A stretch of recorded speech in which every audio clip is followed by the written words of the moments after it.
The Australian ice hockey landscape is changing, and it all starts tonight. Welcome to the historic first ever NHSL game. That's right, it is professional hockey, and it's right here in Adelaide. Players have come out of retirement for this. Players have flown interstate. We've had a draft. We've picked the teams. There's so much uncertainty, but one thing's for certain. We're playing tonight. Thanks so much for joining us right here on SBS On Demand at the Adelaide Ice Arena on beautiful Ghana land. I'm Eric Ballnar calling all the action for you tonight, and I'm so happy that I've got two superstars of the game calling it with me. We've got Justine Rufino, longtime hockey player of various levels overseas, a coach locally, and Jeremy Friedrich, the goaltender of the Extreme, getting a little bit of a look here, and the Adelaide Adrenaline. You two, thanks so much for joining me. Thanks, happy to be here. Yeah, thanks for having us. It's an exciting time. What's the vibe like? You guys excited or what? Oh, it's insane. I've never seen anything like it, not in this city. The players are coming on the ice right now. There's a look at the stars on the bench, the Brewers making their way. Now, these teams were all drafted by general managers and coach combinations. They sat at a draft pool. They tried to figure everything out. Justine, we don't know much about how this game's going to fill out, but what do we know about the Stars? I mean, the Stars are, for me, it's such an interesting team to look at because you've got Riley, Kubek, new face on the scene is Levesque. Then you've got Boyd, Mcdonald, Harding. These are all European-style players on the first line, all Adelaide boys on the second line. There's diversity here, and there is definitely some depth.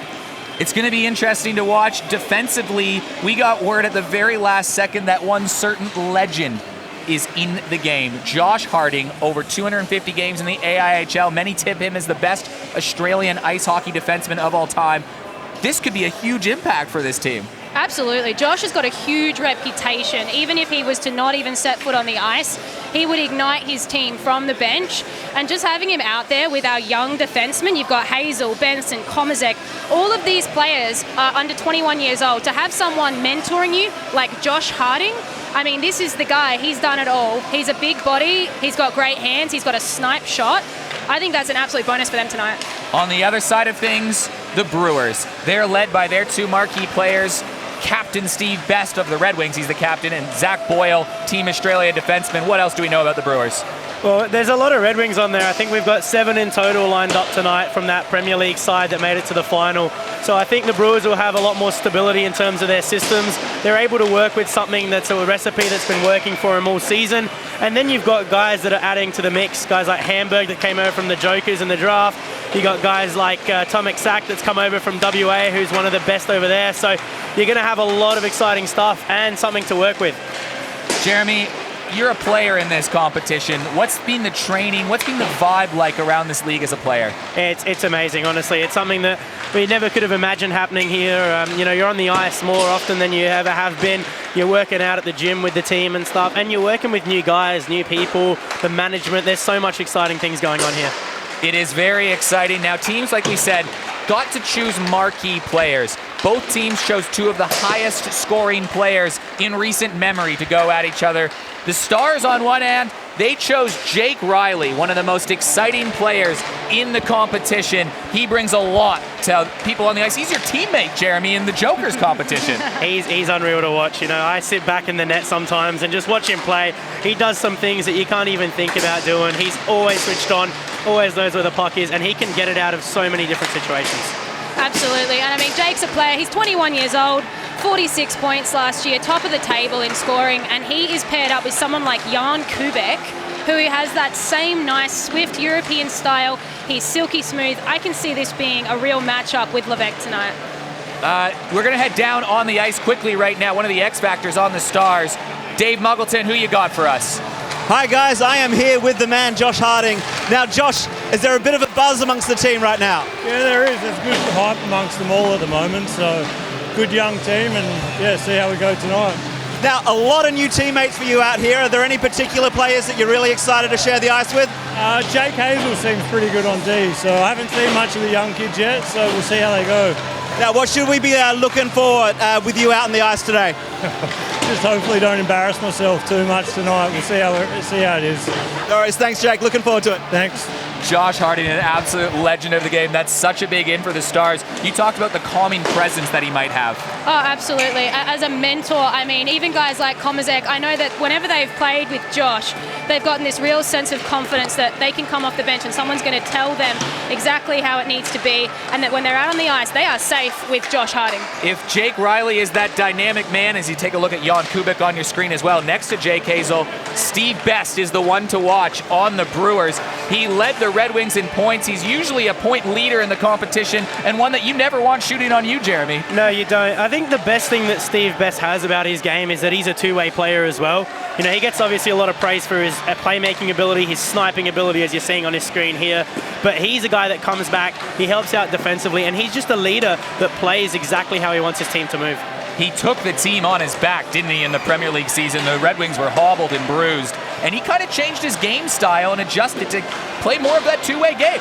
He had to. It's something that we'd never really seen from him, and you know, it was a big step up in terms of just his leadership ability, and we heard a lot of things about the way he matured as a player throughout the season, and you know, it's just well deserving that he's out here as a marquee player tonight. The other marquee player on that Brewers side is a defenseman, and he would be known very well here in South Australia, Zach Boyle. He's got some offensive flair about him. He does. He's a dynamic player, and he's so fast out there.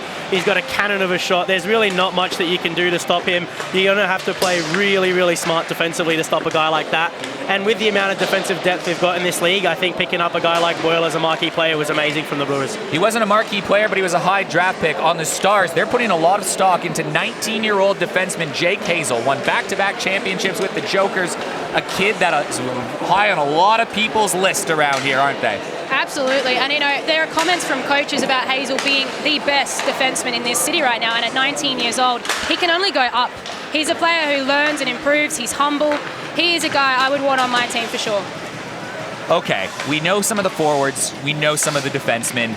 Games really can be won and lost, as we know. Jeremy Friedrich, the goaltender yourself.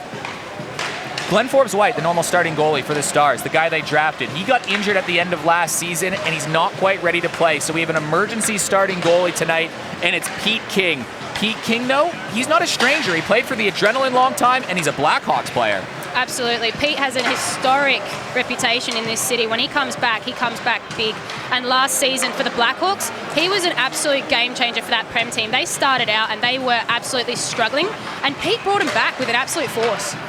On the other side of things, Pete King's the wily veteran. We have one of the most youthful and exciting prospects in the competition that will be minding the net for the Brewers. He was taken number 2 overall, and lots of people were telling me, Eric, I would have taken this guy over Jeremy Friedrich as a marquee player. But the Brewers didn't. Jeremy's an extreme member. No, I'm just kidding, Jeremy. But Matusz Trinka, legitimately, at 17 years old, in net, makes spectacular saves that just keeps teams in games. He's amazing to watch. I think his athletic ability, his reading of the play, and just his drive and competitiveness at such a young age, you really don't find that anywhere else in this state or even in the country. I think he's the most exciting goaltender I've seen or ever worked with. So it's great to just be around him at the same time, because you learn so much from him and his ability. And at 20-minute stop time, you want your 16-year-old goaltender who would be fit and ready and healthy to go. Okay, 20-minute stop time. That's a very interesting point here. Australian Ice Hockey League, 50-minute stop time. You go 15-minute period, 15-minute period, 20. The local competition, 20-minute run time. It sounds crazy if you're watching from overseas right now, but this is what the situation is in Australia. Many of these players either haven't played or are not used to 20-minute stop time games. Am I making too much of that in my mind? No, I don't think so at all. I think that, you know, you're conditioned to play for a certain amount of time. If you've played 20 games in a season and all of a sudden you come out and you're playing longer games, you've got to be ready for that. You've got to have the cardio. You've got to have the ability to overcome those issues of cardio if you have them. And I don't know if the Stars have drafted well, but I think they've drafted young, and I think that will speak to the cardio. How are you guys feeling in the extreme camp about 20-minute stop time? It's good. I think we've got such a good system going with our peak conditioning gym that we've got set up down there in Port Adelaide, and they're doing a great job with us. You know, they're taking us through so much stuff, and teaching us so many new things as well. So I think the boys will be ready to go when it comes next week and we play our first game. There's players from interstate, there's players out of retirement, there's players that haven't really played much together before that get to gel on a new team. A lot of speculation and questions about those line combinations. What do we know? Justine, I know you talked to Sammy before. Do you have any insight on what the possibilities of lines could look like? I do have a little bit. I'm very excited to see it because honestly, that very first lineup of Riley, Kubek and Levesque, that is a very fluid, like I said before, European-looking line. And then you've got Boyd, Mcdonald and Harding. And those are Adelaide boys who I believe would have probably played together since they were about 10 years old and now sitting in their 30s. These are guys who will barrel through. And that first line is just legs and snipes all day long. I mean, Kubek has 24 assists last season. He is absolutely a playmaker. And Riley, as we know from last season, can put him away. Kubek-Riley combination, what do you think? I think it's the most exciting one that the Stars have got and that potentially any team has. I think when you've got the most prolific goal scorer in the competition, such a fast young player with an experienced guy like Jan who can just control the tempo of the game and just control the game in itself, I think there's not much else that you can get excited about. A couple times publicly, head coach Sammy Mantier said he wants to unleash the potential of Zach Steele on the Stars. What does this even mean? Look, I think that Zach is a player who can come across as very inconsistent, but I do honestly think that with this new routine they've got off ice, they're on the ice twice a week, this is a whole new team. This isn't the Blackhawks, this is the Noarlunga Stars. And I think Sammy is hoping that with that organisation and that new diversity, that you'll see a different side to Zach Steele. Remember, Zach Steele also played defense with the Brewers and now, or not with the Brewers, with the Blackhawks rather. Now he's back to forward. Do you think he's more naturally fit as a forward? Absolutely. I think that's where he shines. I think the Blackhawks needed him in defense there just because of that stability. He brings a lot of speed to the game. You're going to see him out there. He's a big body. I think he's definitely useful as a defense as well. So it's just good to see him play everywhere. One of the big intriguing things is all the interstate players. One of those is Tomek Sack, who's down with Dave Muggleton from the Brewers right now. Thanks, guys. All right, Tom, you've had a bit of a journey. Just for the audience, where have you come from? I come from Perth. That's a fair way to come to pay for the Port Adelaide Brewers. Yep. Saw the opportunity and I wanted to take it and enjoying it so far. So how long have you been in Adelaide and how much time have you spent with the boys so far? I got here Monday, practiced twice and had a nice little dinner Wednesday night. Saw all the boys and So whereabouts is the keenometer for this game going right here? What do you mean? How keen are you? Oh, pretty keen. Yeah, very keen. Well, we're all looking forward to seeing you out there. Thank you. See ya. Thanks, Dave Muggleton, ringside, doing a great job. Tomek Sack. Now, this is the interesting one on the line combinations from what I'm told with the Brewers. This top line is very, very intriguing because Steve Best is going to pair with Tomek Sack and a player that you know well from the Jokers, Ben Hanberg. That is a mouth-watering combination of stuff we just haven't seen before. No, I think that probably excites me even more than that Stars top line does, just because you've got the potential for something that you've never seen before with a guy like Sack that no one's seen before in this state. Obviously, a few people have seen him playing against the Adrenaline, and he was a dynamic player there. He was a lethal player there for the Perth Thunder, so I think you're going to get so much of that experience, and it's going to rub off on guys like Hanberg. The second line will be Nick Powell, Tyler Leeming, and Jeremy Klein. Now, I've talked to a lot of the players on the Brewers, and they're all saying, hey, Tyler Leeming, a guy, by the way, who's dominated the local Premier League, is looking better than he ever has before, which is a scary thought in my mind. What do you make of this line? What's your questions about it? Look, I think Leeming's been a guy that we've seen play with Dave Gow so long throughout the season, throughout his career. It's going to be interesting to see how he goes without him. It's something that we haven't really seen much of. Usually when Gow was playing without Leeming, it was because Leeming was away or injured, and we never really got to see Leeming thrive in his own line. So it'll be good to see what he brings to a different lineup. Defensively, there's Zach Boyle, we know, but Jake O'Brien, a big unknown. He literally just flew in a month ago. We don't know much about him at all, and here he is playing in this competition. It's going to be interesting. There's even all these new faces nobody has seen before, all these combinations. I mean, there's so much of the unknown. Well, the player introductions, they're going to be skating them out towards the blue line, something a little bit different. Show off the players to the crowd. There's a bit of a different adjustment, I imagine, because there's some hoopla and fanfare about this. They came out to smoke on the ice, a light show. Ryan Fohl, he's seen a lot, but it's just, now you do this traditionally in college hockey in the States. You call out the players towards the blue line, they do the anthem. That's what they're doing. It's just different for a player. How does this affect you? Oh, it is. I can't even tell you how it's going to affect us. I have no idea what it's going to be like, and that makes me so excited for Friday night. Next week when that spotlight will be back on us. But no, this is very professional. Well, we thank everybody for joining us wherever you're watching around the country here on SBS On Demand. We hope that you enjoy the show and the production. It's history. It's the first professional ice hockey league. A bit longer pregame show, so thanks for sticking with us. So we'll start with you, Justine. Let's hear your bold predictions of what happens this game. Give me something specific as well. Oh, look, I back Matoush. I think he is an incredible force of a goalie, but I'm really liking the depth at the Stars. I really like the way that Sammy has set up these lines. I think that I'm going to go Stars 5-3. Stars 5-3. Jeremy, let's hear your bold, and I want to hear a bold prediction as well, or a specific prediction. Look, my specific prediction, I think the Brewers... Matoush Trinka's used to having not much defensive support this season. He played the whole season with the Falcons and he thrived. So you give him even more defensive support than he's had this season, and you really have such a stable back line with a guy that you know can bail you out. Pete King was amazing when he played for the Hawks, but I think the Brewers take it tonight. Let's say 5-3. There's a look at Matoush Trinka, just 17 years old and already very involved in the ice hockey community. It's a packed house here. This game sold out in less than 24 hours.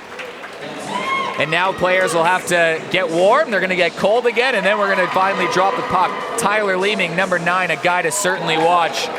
He's the one that everybody has said, yeah, he's looking as sharp as he ever has before. Not too long from puck drop. Should I make my bold prediction as well? Go on, Eric. Well, I'm just going to go with an oddly specific prediction. I think Jake Riley will score a goal, and I think it'll be a highlight reel goal. I think Jake Riley is here for showtime, that we're going to get a big Instagram viral video of what happens. I'd put money on that. You're going to put money on that? Absolutely. And I think we're going to see a fight. I think we're going to see a fight in game number 1. I think we're going to see it. Who are you thinking? Maybe Dumper and Reese Boundy's around there as well. Well, you never know. Reese is famous for that viral video that went around of the local competition. I'm just excited that this has finally come to fruition. From the draft night to the GMs picking their teams, we're finally here. We will pause for a moment for the Australian national anthem.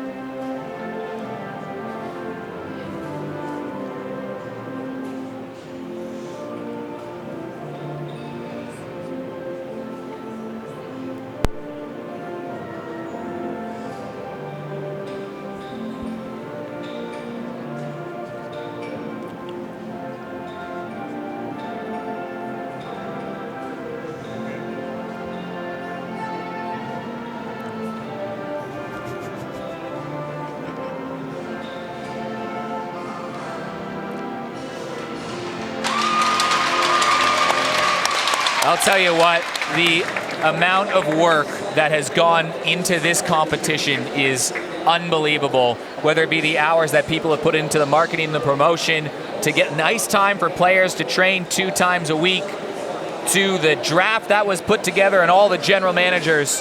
It's truly ignited some passion and excitement. Look at the referee crews. These are NHL style of rules. You don't get a 2-game suspension if there is a fight. And Greg Audie is on the ice right now, legend of the game. He's going to do a ceremonial puck drop. Saw him on the news the other night promoting the league. Ryan Rintala and JV, 2 guys that have put a lot of work into making this one happen.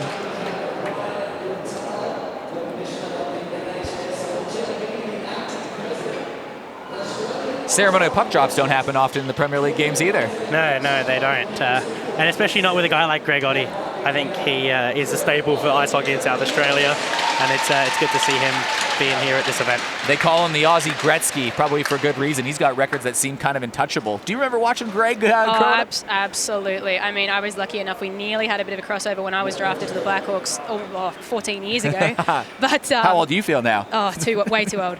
Nah, he's a legend. No denying that. Jan Kubik and Steve Best. They are the Brewers didn't name a captain. They named 3 alternates. Interestingly enough, though, Jan Kubik was named the captain. Does this feel like a move that made sense for the Stars? I think so, absolutely. I mean, when you talk about your top-level players, you talk about the experience that has to come with that captaincy. I think Jan would definitely be my pick as well. Well, the hoopla, the hype, the buzz, the questions, the formalities. How are we going to draft these players? Will players come from interstate? Who's going to come out of retirement? All of those have been answered. The players have their jerseys. The players have their game plan. They've been training for the last month, twice on the ice, once or twice off the ice. All that we have questions to ask is who's going to win? Who's going to be that last team standing? A 12-week competition between the Stars, Brewers, and the Extreme starts tonight with a matchup between the Port Adelaide Brewers and the Noarlunga Stars. Jeremy, what are said in these huddles? I think this is where the guys are grouped. I think the coaches, obviously, Mitch Villani, actually we haven't really talked much about, but this is his first debut in a big coaching gig, so it'll be good to see how he goes. But he will have had his talk in the change room already, and now it's up to just the leaders in there just to let the boys know that, you know, you settle down here, you take the game for what it is, you don't really focus on the crowd or anything like that. You know, you can't let the nerves get to you, and you just have a big game here. 20-minute stop time. I'm curious to see how this goes for these local players, too. Pete King is the starting goalie for the Noarlunga Stars. They are in black and maroon. The Port Adelaide Brewers, they are in white, and the starting goalie is Matusz Trinka. Starting on the ice, Ben Hanberg, Steve Best is on the ice, as well as Tomek Sak for the Brewers, and Jake O'Brien and Zach Boyle on the ice as well defensively. Jan Kubik taking the draw versus Ben Hanberg, and history has been made. We're underway with Australia's first professional ice hockey league game. Let's see how this plays out. Josh Harding starting on the ice. He almost coughs up the puck right away. Sack trying to back check. Harding plays it at his feet, and the young, the exciting, the dynamic Jake Riley takes the puck behind his net. Plays it off to the left side. Harding chips it forward. Hanberg starting out wide, trying to lob it over, and moving in to try to make a play on it was Johan Levesque, the Western Australian player who's come over originally from Canada. Now giveaway in front, scores! It takes just 35 seconds, and Jake Riley has put the Stars in front early. Look, a little bit of nerves there, I think, from O'Brien. Bit of a fumble behind the net, but we're already seeing a lot of intensity. Even saw guys like Jake Hazel jumping up on that play to start it all. So yeah, that was just a good poke check from Jan Kubik. Obviously, combination that we're going to see a lot this season, Kubik to Riley for a goal. And for Riley to come back down, he was on the point, manning Hazel's man, does all his jobs, comes down and takes that snipe. Thank you very much. See you later.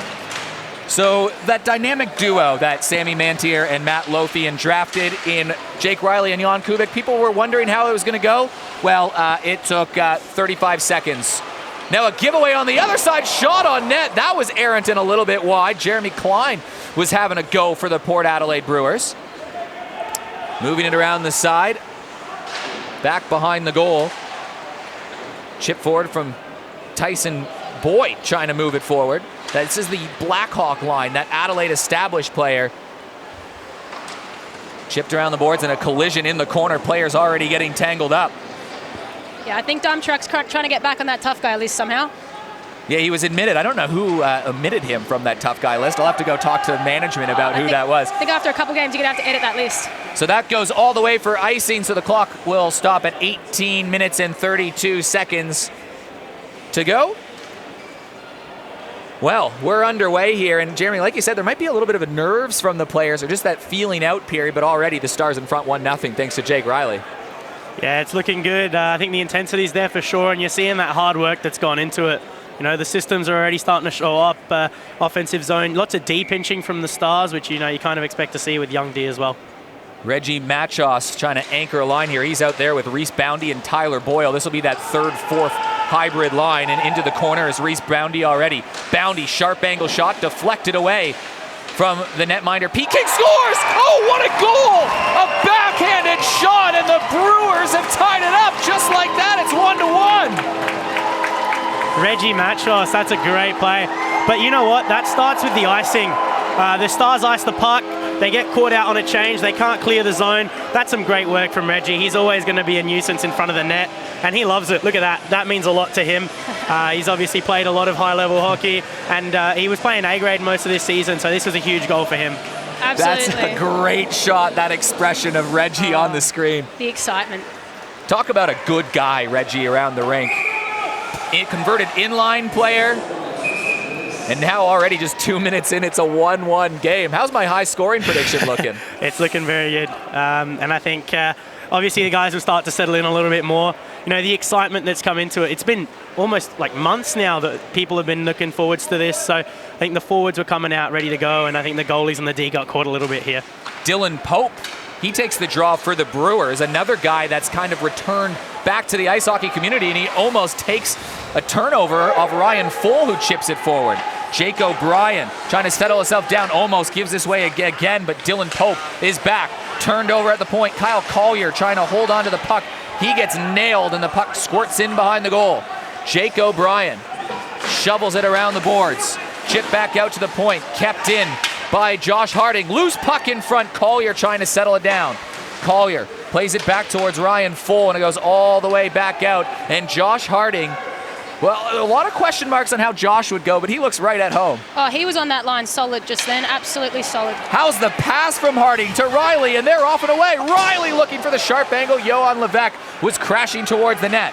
Josh Harding playing with Jake Hazel, and a huge hit on the boards. Bodies colliding all over the place. Welcome to the NHSL, everybody. Steve Best going the other way. A player was just a little bit offside, but 3 minutes in, we've seen some physicality. We've seen some nice play, and each team has a goal. I think Stevie just got saved by that offside. I think Komazek had him lined right up.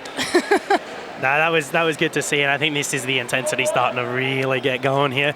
The guys are getting excited. The crowd's getting around it too. You know, it's a packed stadium for what we've seen in Adelaide, and there's lots of excitement here. Draw one.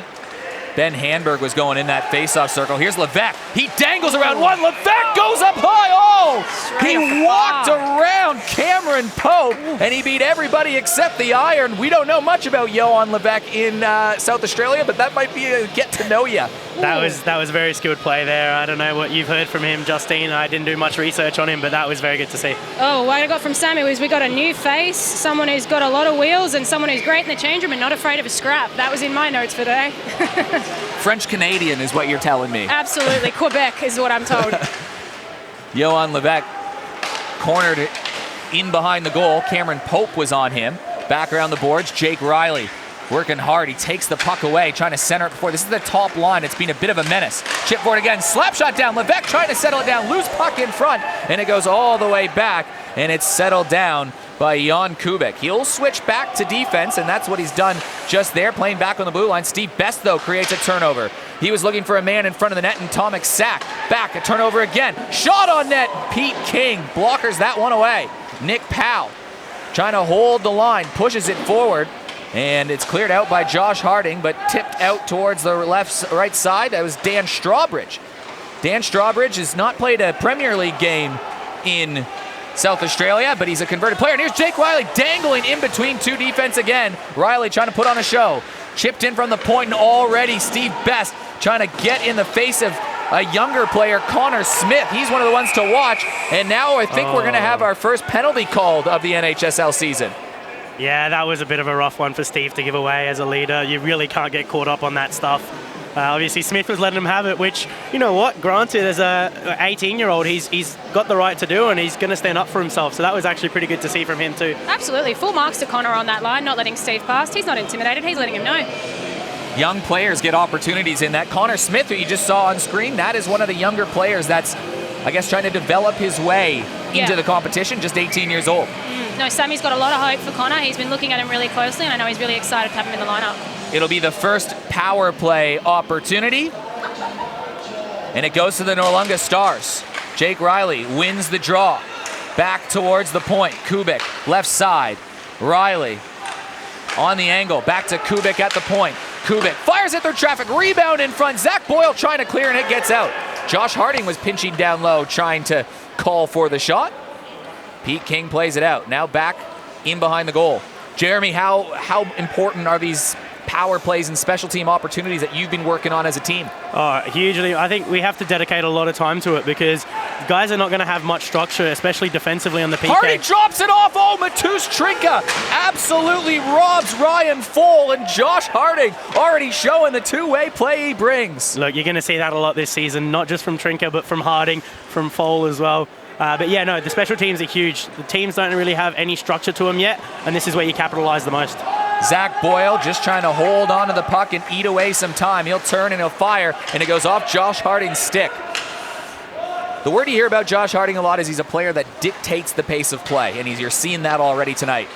Absolutely. I don't think it matters how long Josh has been out of the game. He's going to have the silky mitts, and he's going to have the play in mind, what's happening next. You never lose that IQ. Ryan Foll shovels it around the corner. It's chipped in from young Jake Hazel, who's getting some power play time, or Zach Steele rather, power play point at the point. Back down low and played all the way down. Pete King out of his net. He does this a lot, Pete King. He's an aggressive goaltender. Stars still trying to find that form on the power play, but Zach Steele carrying it all the way up himself, somehow still has the puck, but he runs into Dan Strawbridge, tipped in front of the net, and they couldn't quite bank it home. That was Jared Mcdonald with an opportunity in front. Back, trying to stangle it through traffic. Loose puck dangling around. No one could get a stick on it. Luke Harding. We didn't even mention Luke Harding making a return back to the ice. He was in front of the net, causing some traffic. He's also very legendary. I mean, he's got the older brother, Josh, but Luke, that is, I would not underestimate Luke, not for a second. He's been making some dents in some players at training, the way I hear it. Luke Harding and Josh Harding have played a lot of hockey together growing up, and this is another thing they can add to their mantelpiece, and I'm sure Grant Harding is loving it. But the power play is over. 13:37 into it. It was a shaky start defensively for both teams, but both teams look like they've settled a little bit down as we get a call for icing. But needless to say, not a passing grade on that power play for the Stars. No, and I think that comes down to just the lack of structure yet. They had a good opportunity through Harding pinching, which we're actually seeing a lot of. Hazel's been getting involved as well. Guy that, is notorious for being a shutdown defenseman. He's been getting more and more dynamic. It's good to see these guys getting up in the play and making a difference. 13:30, 6.5 minutes into this. We'd already be nearing the end of the first period in a normal non-stop time game in South Australia, but here we are. Boyle leads a man to the side. Steve Best delaying, throws it on net, and Pete King gets the pad down and he makes the save. Kept in by the Stars, finally cleared. Here's Jake Riley in through the zone. Riley cuts to his right and Zach Boyle angled him off. Steve Best back checking, plays it in behind the goal. O'Brien plays it off towards Zach Boyle. Boyle leading things out, lobs one ahead, and it's going to be a foot race for it, trying to get through traffic. Opportunity down low, Pete King. Oh, what a save he made on Ben Hanberg. What a pass as well. It's a shot from Steve Best, but Zach Boyle shows why he's one of the most creative defensemen in Australia. That was a good pass. And look at Hanberg there just to beat his man to the puck. I think the D need to keep their feet moving, but that was a good shot from off angle. Good save from Pete King, though, to get that too. Absolutely, and Komazek might have been that foot behind, but lucky he was right there just to pop it into the corner, just to get it out of the hands reach. Jaw off to the left side, long shot in, that goes around to the right side. Adam Wise, long-time South Australian veteran, couple games in the AIHL. Plays it forward, Nick Powell, named an alternate captain, couldn't quite hold on to the puck. And Leeming plays it, or Tombleson rather, off to the left side. Shot on goal from Conor Smith, and a big hit in the corner. Cameron Pope getting some significant ice time, one of the development players, Cameron Pope. Off again to the left side. Team's battling down low. They'll touch it up, and I think we're going to have another penalty, and it's going to be a cross-checking call. Yeah, it looks like might be Madsen there going for cross-checking. But look, you're going to see the Brewers notoriously very good power play from what we've heard so far and what's seen on paper get to work for the first time, so I'm really excited to see that. You've got so much talent on that power play right now. Obviously, Hamburg's one-timer. Zach Boyle is dictating the play from the back. Tomek Sack, the unknown. It's going to be great to see. Off to the left side. First power play opportunity for the Brewers in this game. Long shot from the point. Steve Best sent this wide. Grinding in behind the goal. Tyler Leeming Plays it off to his left to Handberg. Zach Boyle holding the line. Boyle might have taken it out, and finally the referee does call it offside. It is a 4-man crew. Now, the interesting thing is that we haven't seen this before, but now the power play is going to stop. So teams have got the full 2 minutes to utilize. Right. And this is where you might start seeing second units and things like that come out. We haven't had this stability where you can take a whistle just for the sake of regrouping if you need to as well on the power play. Absolutely, and I think that the teams are needing those 4 lines tonight. I mean, even the 4 lines, this is going to be a big test for a lot of players. Tyler Leeming, like a wrecking ball, just bounced his way off 2 players, but it ends up in the stick of a Star, and they'll play that the length of the ice. Matus Trinka was calling for icing. That shouldn't be icing, though. They were shorthanded. That's a mistake from the referees. Yeah, I think Trinka might have gotten in the ref's head there a little bit. Like, it's just settling it down a little bit. Where are they going with the puck? I think it's going to be center ice. But again, Stop I think time. not just the players, but I think the refs are a little bit nervous too, because I mean this is the first time we've seen anything like this. So we'll see how this settles down the more the game goes on and the season goes on. That probably works in the favor of the Brewers with an assist to Matus Trinka there. Jan Kubik chips it forward. Jake Hazel trying to clear the zone. Knocked down by Zach Boyle. Boyle over to Best. They play together on the adrenaline, so they're not strangers. One-time shot. Ben Handberg just fanned on it. Guy that scored 16 goals in the Premier League competition. Ben Handberg, just 18 or 19 years old. That was a big matchup we were looking at. Was Handberg versus Steele, 2 days apart in age. Slippery down low. Jared Mcdonald. He gets hammered hard in from Tomek Sak in behind the play. You're going to have to expect that playing in this competition. Tomek Sak, a hard-nosed player, plays for the Perth Thunder and the national team for quite a while now, and the Stars will clear it. They'll get this one right in time. Will eat off the clock.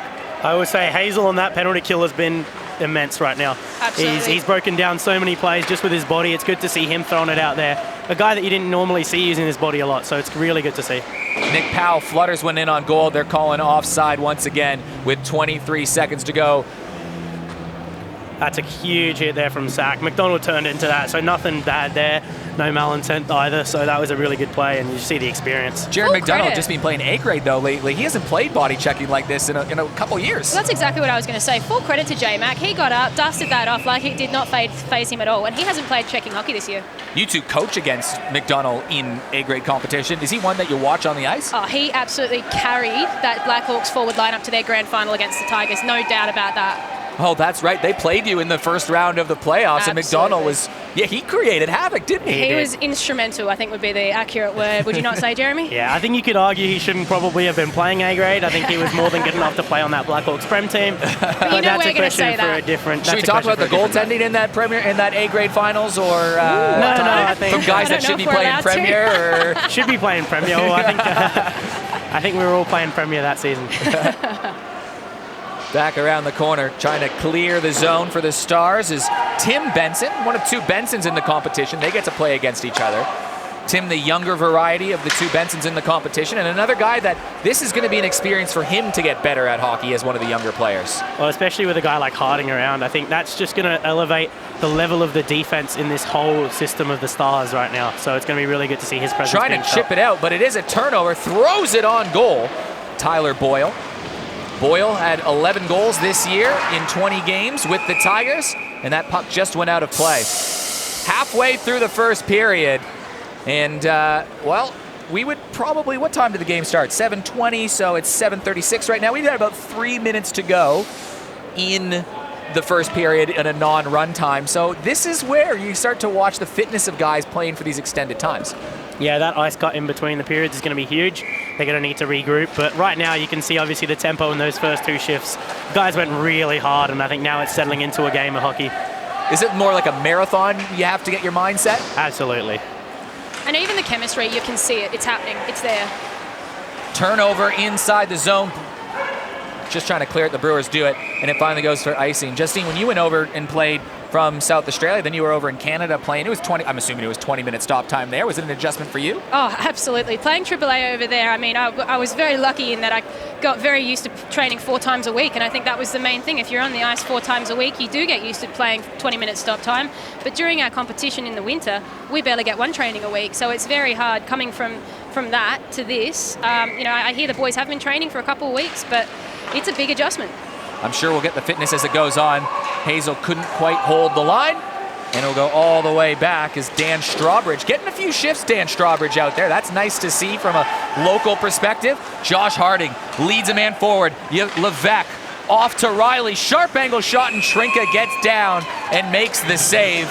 Jeremy Matoush-Trinka, I know you work closely with him. What was his nerves or feeling like before this game? He's excited. He's the kind of guy that really doesn't get nervous, and he's a competitor. Like, you know exactly what you're getting from him. He could be down 10-0, he could be up 10-0, he could be at 1-1. He's going to give you that exact drive that you want from a goalie. So I think he was just excited to be playing hockey. Jan Kubik taking the draw versus Ben Handberg. Handberg playing center on this line. Kind of expected Steve Best to be that guy, but here we are. Mitch Villani. No, I don't even think the coaches really know exactly how this thing was going to play out. I mean, if anyone's going to know from the Brewers, I do think it will be Mitch Villani. He played with Steve last season, so I guess that they might even just be trying things out. It's still early days. Levesque picks up the puck on the wing, cuts towards the middle of the ice, off towards the left side. Hazel centering it over. Levesque tried to settle it down, couldn't quite. That's not going to clear the zone, and it's kept in by Jan Kubik, who is shifting on back. Jake Hazel pinching down low, fans on the pass, picked up by Zach Boyle, and Boyle plays it forward, and here comes Tomek Sack. Sack on the left wing, the Western Australia firing in front of the net. Oh, a good opportunity once again. Tomek Sack has done it with the body. He's created a couple plays. He's looked pretty good. Again on the left side, drop down. Pete King plays it back behind the goal, Jan Kubik. Played in the Czech Republic for a long time before going to Sydney and then moving to South Australia. 1-1 early goals. One from Reggie from Port Adelaide, and Jake Riley and Jan Kubik combined in the first 35 seconds. We had 2 goals in the first 2 minutes, and now the chances have been few and far between.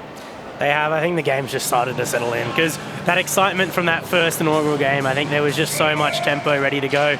And if anything, they kind of burnt themselves out a little bit. You're probably going to see the second and third period be a little bit more consistent. But you're starting to see guys get into their systems and get their flow going too. Up on the left side, here's J-Mac, Jared McDonald using his speed to get by a couple, plays it towards Tyson Boyd. Tomlinson was coming in towards the net, and a Brewer has lost a stick on the play. Centering play off of body, and Adam Wise will glide this out, lob it forward, and it's settled down by the young Conor Smith. Smith, a really nice skater, banks it off the boards. Played back down by Cam Cook, one of the development players, getting opportunity in this game. He played a few Premier League games. Dylan Pope making a return back to the rink. Plays it in, and Cam Cook will give chase. Banked back around the corner. Marco Komazek chips it forward, and he tries to lay a body, but it's Tyler Leeming that stays on his feet. Leeming, oh, he had a man open in front of the net. Cam Cook couldn't quite settle it down. Powell looking for Leeming in front. Knocked down from Tomlinson. He'll just chip it out in the neutral zone, and he'll let Zach Steele do his thing. Steele dangles through one on the backhand, and he got a shot off, and it went in behind the goal. Then Tomlinson returning favor behind the net, and finally settled down once again. Jeremy Klein plays it around the boards. Leeming plays it off to the left side. Klein trying to race to it, and a huge hit, and it's a big headshot. Collier trying to get up slow, and he's a bit dazed and confused, and I think that was a big-time collision in an unfortunate circumstance as Kyle Collier stands up, and I'm sure he'll get checked out to make sure he's okay. Yeah, that looked like a bit of a rough one, just shoulder to the face. But when a guy like that comes in with speed, I think it's a little bit hard to adjust your direction. I think Kleiner went for the puck and kind of, oh, yeah, no, maybe not. Yeah. Kind of just adjusted his trajectory there a little bit just to get. I think this is what's made Collier. The teams kind of settle and take a step back for a sec, because we've just started seeing a lot of contact, and that's why we're seeing the teams, they're throwing the puck away a bit more, because we've got this instinctive thing where we're going, oh, God, someone's coming right at me. And in our Premier League, it is full check, but there's nowhere near this level of physicality in the Prem right now. No, and here you're seeing Zach Steele get to work on like 3 Brewers defensemen. That was a really good play. Almost got the goal too, but you'd back Trinka to save those. I don't think he was going to score that with a backhand spinorama. Well, I don't know if it was a look at the video board after that the referees saw, but they ended up calling an elbow. So the Stars are going to their second power play. Whether or not it was called with the video or not, it was probably the right call, to be totally honest. And the Stars will go to their second power play of the game. Jake Riley manning the point with Jan Kubik.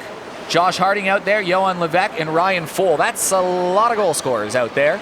Josh Harding included. Almost a point-a-game player in this time in the AIHL. Jan Kubik skates in behind the goal. Centering play in front, scooped up and cleared out and away by Jake O'Brien. And Pete King almost gives us away, but is knocked away by Zach Boyle and out of play. And I've only just realised it's actually Jeremy Klein who laid that hit, who played A-grade mostly last year against us, Jeremy, as you remember, as instrumental during the Tigers team. So this is a guy who hasn't been playing checking hockey. It's arguably laid one of the best hits of the season so far. Yeah, look, I think he's a Canadian guy, so he wasn't about to let that go. I think he's grown up playing checking hockey, and the Tigers A-grade is probably better than Tigers Premier anyway, so I think he was just he was playing at the highest level he could. Don't tell Showtime that. Showtime's the reason it's better. Sorry, Joey. 8:23 to go in the first period. 6:23 to go even. Johan Levesque scoops up the scraps off the draw, plays it back towards Josh Harding. Boy, it's been fun to watch him back in the lineup. Kubik with the puck. He set up that first goal of the game to this man, Jake Riley. Scored 35 seconds into the game. Riley drops it back. Ryan Full sticks it to himself, trying to settle it down. Levesque in front of the net. Full sticks it down. Brewers try to chip it off there. O'Brien plays it to the corner, and Zach Boyle will slap it out, and that just gets through Josh Harding. Harding tied up with Dylan Pope, and Dylan Pope not afraid to agitate anybody, and another call is coming, touched up by the Stars. We're going to get 4-on-4 hockey for 54 seconds. Yeah, it looks like a hook there. Great penalty killing from Powell, from Pope, O'Brien as well getting in there with the clears, and obviously Zach Boyle. I think it's really important in these games because they're so much longer that you get guys that aren't playing on your power play on that penalty kill. If you start overworking guys, you're not going to have any sort of legs when it comes to the end of the game. So it's really good to see these guys stepping up and playing their role in that team. Boyle and Leeming will be the forward pair with Jake O'Brien and Zach Boyle as the defensemen for the Brewers. It's Johan Levesque that got the penalty, so for 52 seconds we have 4-on-4. O'Brien fans on the shot, and the Stars should be able to clear. O'Brien, though, does a good job of holding the line, and it's going to be kept in and rifled around the boards by Tyler Boyle. Back behind the goal is Tyler Leeming. Couple Tylers, couple Boyles on the ice right now. Scrumming down low. Jake O'Brien centered it in front of the net. Nobody was there. Zach Boyle picks it up. He's got some space. Boyle fires a sharp angle, and it rifles all the way around the boards. Kept in by Tyler Boyle. Now Tyler Leeming holding on to it. This is 4-on-4 hockey, although you'd think it's a power play right now. Leeming goes down. He got hauled down. It's going to be a power play to the Brewers, and Leeming did a good job getting down on that one. Yeah, that was a good control. Good control in the zone. I think that's just a smart play that if the ref doesn't notice, they can give you the benefit of the doubt. It's just, I think Dave Gall saw that clearly. That's two hands pushing down on the back of the pants. It's a smart play when it goes unnoticed, but it's not really a legal check per se, because you're not really taking the guy on his body and you're just taking him off balance like if you were tripping him. So I think that was a reasonable call to make right in front of the ref. Well, 4-on-3 hockey with 5:08 to go. It's a lot of open ice there. We'll see what dynamic players end up on the ice. Here's one of them, Zach Boyle.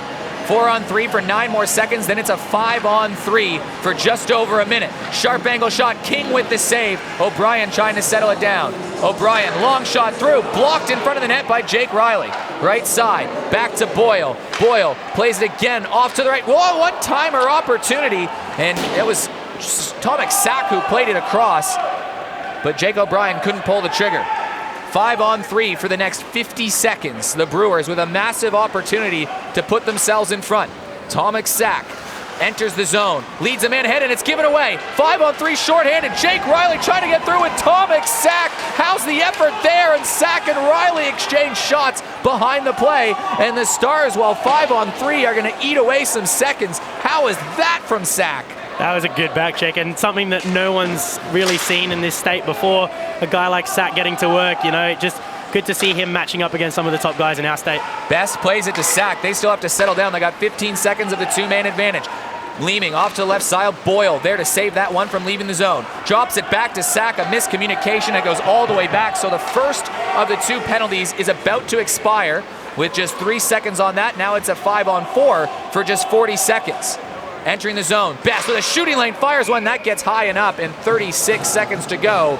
Some good penalty killing efforts from the Stars so far. It has been. I think it's just a matter of time before they start settling into it, and probably a little bit worrying for us as the Extreme who play them next week, because they'll have already 3 power plays under their belt in the first period only. So, you know, it gives them time to set up their system and get them going the way they want to play. So that's going to be good to watch as the season goes on too. Absolutely. I thought Jake was actually very, very disciplined on that last PK. He had a couple of opportunities. He could have taken the risk, taken 2 steps and tried to grab that puck and go. But he sat back, he assessed the situation. I thought that was really disciplined play, and I'm really excited to see what they're going to do. Draw off to the left side. Won by the Brewers, but they get tangled up in the corner, trying to eat the last 30 seconds of this power play. Back in behind the goal. Josh Harding, 2 players against him, trying to hold on to the puck, and the Brewers are going to take possession. Nick Powell banks it off the boards towards the left side. Tyler Boyle shift off to the right. Wise with a shot through net. King trying to hold on. It's chipped out and all the way down the ice and skating back and grabbing on is Adam Wise. Tyler Boyle scoops it up.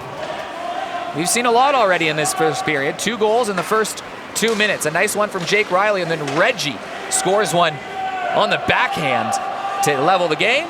Both teams with a few power play opportunities, but both teams now trying to adapt to life in the NHSL, and you've seen a couple big hits. Zach Steele, one of the rising stars. Nice pass over to Johan Levesque. He's working against 2 defenders. Scores! Johan Levesque floats it on net, and Noarlunga are back up. What a way to make an introduction. Johan has come into Adelaide and he is saying, hello, nice to meet you. He came in Sunday night at 10:30, trained on Monday morning at 5:30 in the morning. So he's nothing if not keen, and we're seeing that in the game. Yeah, a little bit passive from the D there. You need one of those 2 to pinch because they're just backing up straight onto Trinker. Probably one he'd like to have back too because that was just a low blocker side shot, but very well placed, very well taken, and great work from Levesque there. Nothing too fancy, all business, and well done. I'm sure as a new guy in the state, you want to make yourself known, don't you? I think he's done that. Well, they'll go back to work here. Banked off the boards and out of play, 2:40 to go. So goals from Riley and Levesque. That top line buzzing right now. Zach Steele, though, should go noted. A nice assist on that. That was a very nice play, and you're going to expect that. I think, obviously, Sammy is notorious for getting the most out of youngsters, so a guy like Steele working under him is going to be a really good place for him to get better. Taken again by the Brewers. Dan Strawbridge plays it around the boards. Dave Madsen, the first one to get back there for the Stars. 2-1 hockey game here at the Ice Arena in beautiful Ghana land. Thanks so much for joining us here on SBS On Demand or wherever you're watching, even around the world, I'm sure. Strawbridge plays it forward. He hasn't looked out of place, Dan Strawbridge, but here's a turnover, and it's going to be an offside call. But Dan Strawbridge, you guys both know Dan from A grade. What's the book on this guy? He's one of my favourites, honestly. I know he's one of yours as well, Jeremy. But, you know, Strawbridge is the kind of guy, he had a little catchphrase, I won't repeat word for word, but the way he used to just diffuse any kind of tension or nerves in our young guys was just absolutely incredible. And I know that he came from ASL last season and we both got told, you are crazy, don't put this guy in A grade. He, honest to God, he carried our defence last year. Sorry, the rest of the defencemen on our team, but he was instrumental in how far we got. Yeah, he's amazing to watch and just a competitor. You know, he constantly gets better, constantly looking for ways to improve, and he'll thrive under this new system of training. And an Aussie battler at that. Strawbridge, absolutely. Trinka plays it to O'Brien, but he just lets Steve Best play this off to the other marquee player, Zach Boyle. Just to shovel it forward. Ben Handberg banks it forward. Settled down by Komazek off to the left side. Stretch pass ahead and a nice pass from Levesque to Jake Riley. Fires one through. Rebound was there, but how's the pass from Levesque to Riley? Great setup there by the Stars. Really good. Dying minutes. Ice getting a little patchy after the warm-up and 20 minutes of stop time play. Intermission will be coming up as Boyle fires a sharp angle shot. That goes in behind the goal. Stars try to clear. Coming up in the intermissions, we're talking to some of the general managers. You'll hear from Bill Newbound, the general manager of the Brewers, in the first intermission. In the second one, Matt Lothian. You'll hear about the team's preparation and everything that's been going on. So if you've been wondering what's happening, maybe those chats can help fill you out. That's coming up in the intermission. Jake Riley with the puck right now. Storms into the zone. Backs it off to the left point. Nice pass across the face of the goal. Ryan Fohl tries to settle it down. Adam Wise trying to clear. Steve Best takes it himself. Walks it out. Left side. Played a man forward, and this might slide all the way down. Pete King calling for icing. He's going to get it. So a draw will come the other length of the ice. We're starting to settle into the last couple shifts of the period. It's the first period of the season, so you know it's really good to see the things that we've been asking lots of questions about, and I have no doubts that we're going to keep seeing them. But right now, I think it's just key for the Brewers, obviously, with the icing just to kill off the period. Ryan Foll moving in. That was interesting, moving Ryan Foll to center. Normally he's been playing on the wing in Premier League and in the AIHL, but getting a chance to play with a couple guys that he's played with before. Wins the draw, shot back from the point. That one rifles wide. Tomek Sak, lob pass off to the right once again. It's going to bank off the boards, and I think we're going to get another, no, icing waved off because the puck stops right before, and going right to work on the forecheck is the goal scorer, Reggie. Who had Reggie scored one of the first goals of the season? Not me. All the way down off the side of the net, but the Stars hustle it out. Steele tries to center it towards Tyson Boyd. Boyd knocking it down, and Reese Boundy will skate this out and go across the line. Boundy trying to crash and bang behind the goal, Pete King, and Boundy lays a hit on Pete King, and Pete King goes down, and King's got a stick stuck in his skate. Pete King has a stick stuck in his skate. As the period comes to an end. That'll be on the highlight reel. This is going to look really great on the replay, and Dave Gow laughing at this too.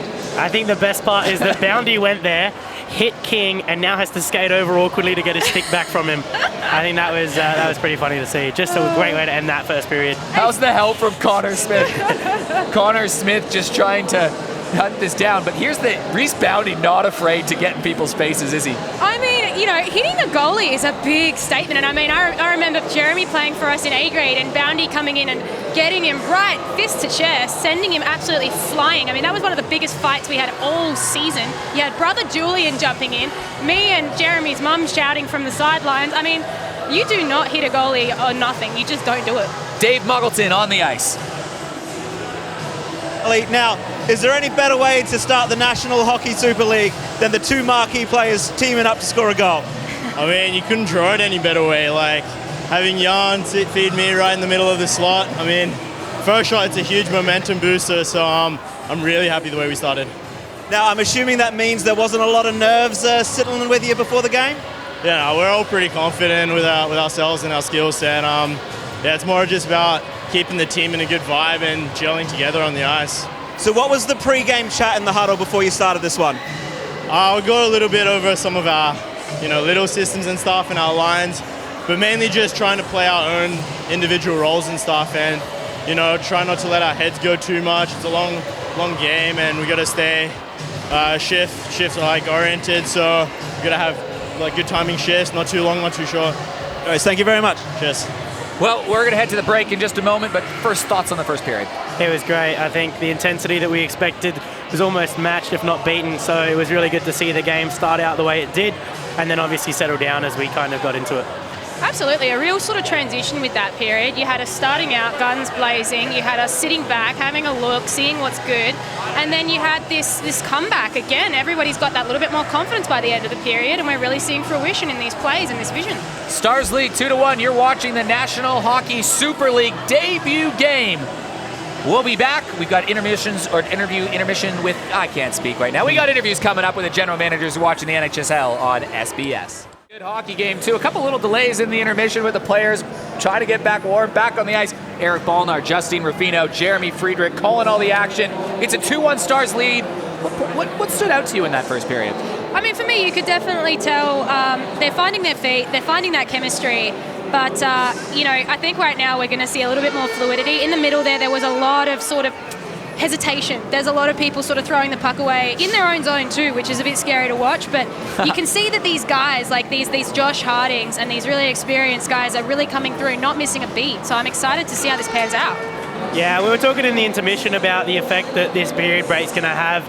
Guys are going to be sitting in that locker room. Now you've played 15 minutes. You've played 20 minutes. You're waiting for 15 minutes. You know what to expect, but these guys are going to come out a lot different than they did at the start of the game. And there was a delay, so when those delays happen, I'm sure as a goalie, you're like, no, that ain't good. Look, I'm not a fan of the long intermission just because I come into that locker room with so much intensity, so much momentum, adrenaline and everything, and you have to come back out and you have to be strong enough mentally to go straight back into the game and not let that get to you. Look, one of the question marks was Pete King. He's the emergency injury goalie for this competition, stepping in for Glenn Forbes-White, and he was pretty good in the first period. But walk me through, what we have a great stats team here on the NHSL official broadcast crew. A couple good-looking dudes helping us out. What do you got for us, Jeremy? So we got the shots at the end of the first period at 16-11, which is in the Brewers' favour. Okay. So they're down 2-1, which obviously means Pete King's been doing his job in that relief for Glenn Forbes-White. He's putting up some very good numbers. An interesting one for me, we talked about Ryan Fall being a centreman for the first time in a while. He's now won 5 face-offs tonight. That's the most on the ice, and that's going to be huge for the Stars. I think they're controlling that face-off circle. They've got 15-6 face-off wins, so that's going to be huge for them to keep possession of the puck. 15-6 face-off wins. Yeah, and Jared McDonald following that up with 4. And like we talked about, J-Mac is a guy who's played A-grade for most of the year, coming out with 4 face-off wins. They're getting a lot of control. We'll see how things play out. It feels like a new game after a little bit of a delay. Some technical issues at the rink, I believe, but we are now underway. Jake Riley, a goal scorer in the first period. He's back on the ice. Jan Kubik set him out. Johan Levesque had the other goal for the Stars, and Reggie Machos had the goal out of nowhere for the Brewers, which was just awesome to see for a guy like Reggie. And we're underway here in the second period, and already a shot on goal close in net. Jake Hazel trying to show off his offensive flair. He actually put up a few points at the end of the Premier League season. He's not known for that. No, and he changed the way he played. I think he just adapted to the fact that we were a very offensive team. You know, a stay-at-home guy isn't going to be too useful when you're up by a lot of goals. So, you know, he adapted to that and he made himself useful. And you're seeing him pinch up so much on this play. It's so good to see him moving those feet. Draw one. Skirmishing forward in the center line and skating out with it is Tomek Sak. Boy, was he ever impressive in the first period. Steve Best has to get back on side, and the young 19-year-old Jake Hazel will calmly take this behind the net, but Steve Best there to detract. Josh Harding, he made a nice appearance back after not playing for a couple years. One of the great all-time defensemen. Kick forward, Johan Levesque trying to grab it. Working on the left side, long pass off to the right side. And Josh Harding just loses his feet a little bit. Tomek Sak on a 2-on-1. Sak to Handberg. One-timer, he fanned on it. Sak set up Handberg with a glorious chance after Josh Harding blew a tire. But now Josh Harding going the other way. Harding tries to get a shot on goal. He was angled away from Zach Boyle. And a huge hit. Josh Harding lays behind the goal. Bodies flying everywhere, and a penalty's gonna come. But Josh Harding, how you doing? That is some old school hitting right there. You know, 10, 15 years ago, those were the hits. And you haven't seen it for a little while here in Premier League hockey, but that is definitely an old school Josh Harding hit. Yeah, it looks like we got coincidental penalties here. So it'd be a kneeing to the Brewers, and then the Stars are also getting a penalty for slashing. So we're going to see some 4-on-4 here early in the period. Penalties weren't the strong point in the first period. 0 for 2, the Stars. And the Brewers, meanwhile, 0 for 3.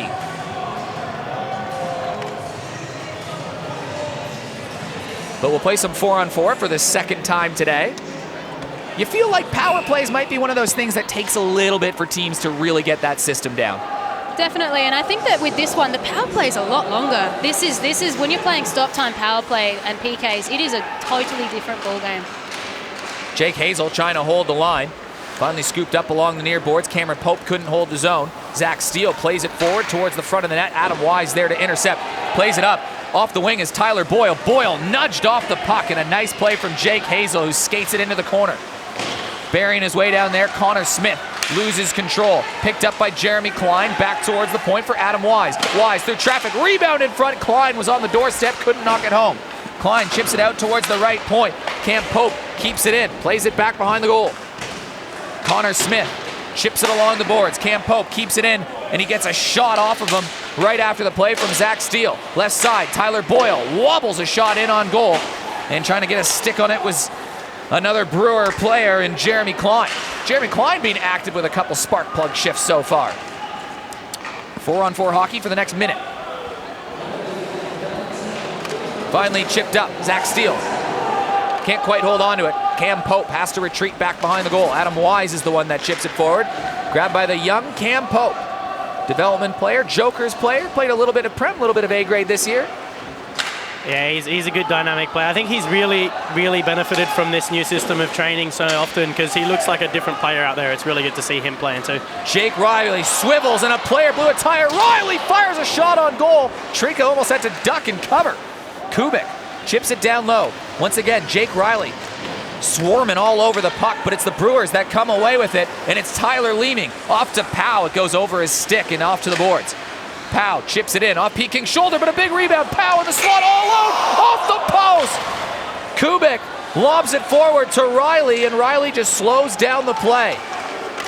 Big opportunity from Nick Powell. He had all day and then some. Jake Riley does a little too much. Powell clears it off. Staying onside, Tomek Sack in behind the play. The Western Australian chips it around. Pete King plays the puck off the side of the goal. Sack plays it along the far boards, chips it up back towards the right point. Big shot in front of the net. Tyler Leeming trying to get on front of the puck. Kubik trying to get back on his feet. Goes off Riley's stick and down in the corner. Nick Powell trying to play against the puck. It's finally played around by Komazek, and now Johan Levesque. Nice move. It's a 2-on-1 the other way. Levesque walks in, tries to drag a man, and getting all the way back to make a nice play was Dan Strawbridge. No, turnover in front. Riley turned, and it was turned away from Matus Trinka.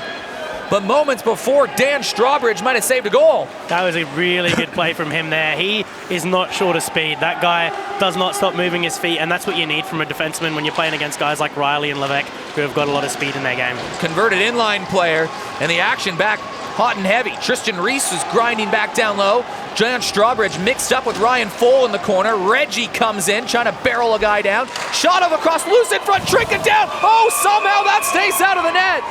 Zach Steele was alone in front of the net, and opportunities are coming out of nothing, and here comes the fun stuff. Josh Harding in the mix of it with Tyler Boyle, Ryan Fole with Reggie Machos, and the players getting a little how you going. No, it's good to see a guy like Tyler stand up against a guy like Harding too. I think Trinka obviously made a good save, and when you got your guys, Trinka's fallen over behind the net there, that's a bit funny to see, but great save there from Trinka. And then, when guys are getting in front of your goalie like that, I think it's important for a guy like Tyler to stand up for his teammates. That's a fantastic save from Matus Trinka. Is that hard when it just appears at your feet? Yeah, and especially when they're bouncy, they're a little bit slower. I don't think he got his full power off on that shot, so that was a good save to see from Trinka. Ryan Fole wins the draw cleanly once again. Josh Harding keeps it in. Plays it back behind the goal. Kyle Collier giving chase. Jake O'Brien plays it around, but it ends up on the stick of Ryan Fole, who whips it in front of the net.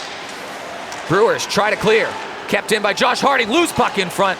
Ryan Fole couldn't knock it down. Fole around the goal. Steele waits for the puck to come to him, but by that time the Brewers could chip it out, and that gets out of play. Tell you what, there is a wall on that blue line, and its name is Josh Harding. He is just keeping the play alive for the Stars every single time. It's really impressive. You've just got to admire it. Draw will come to the left of Matus Trinka.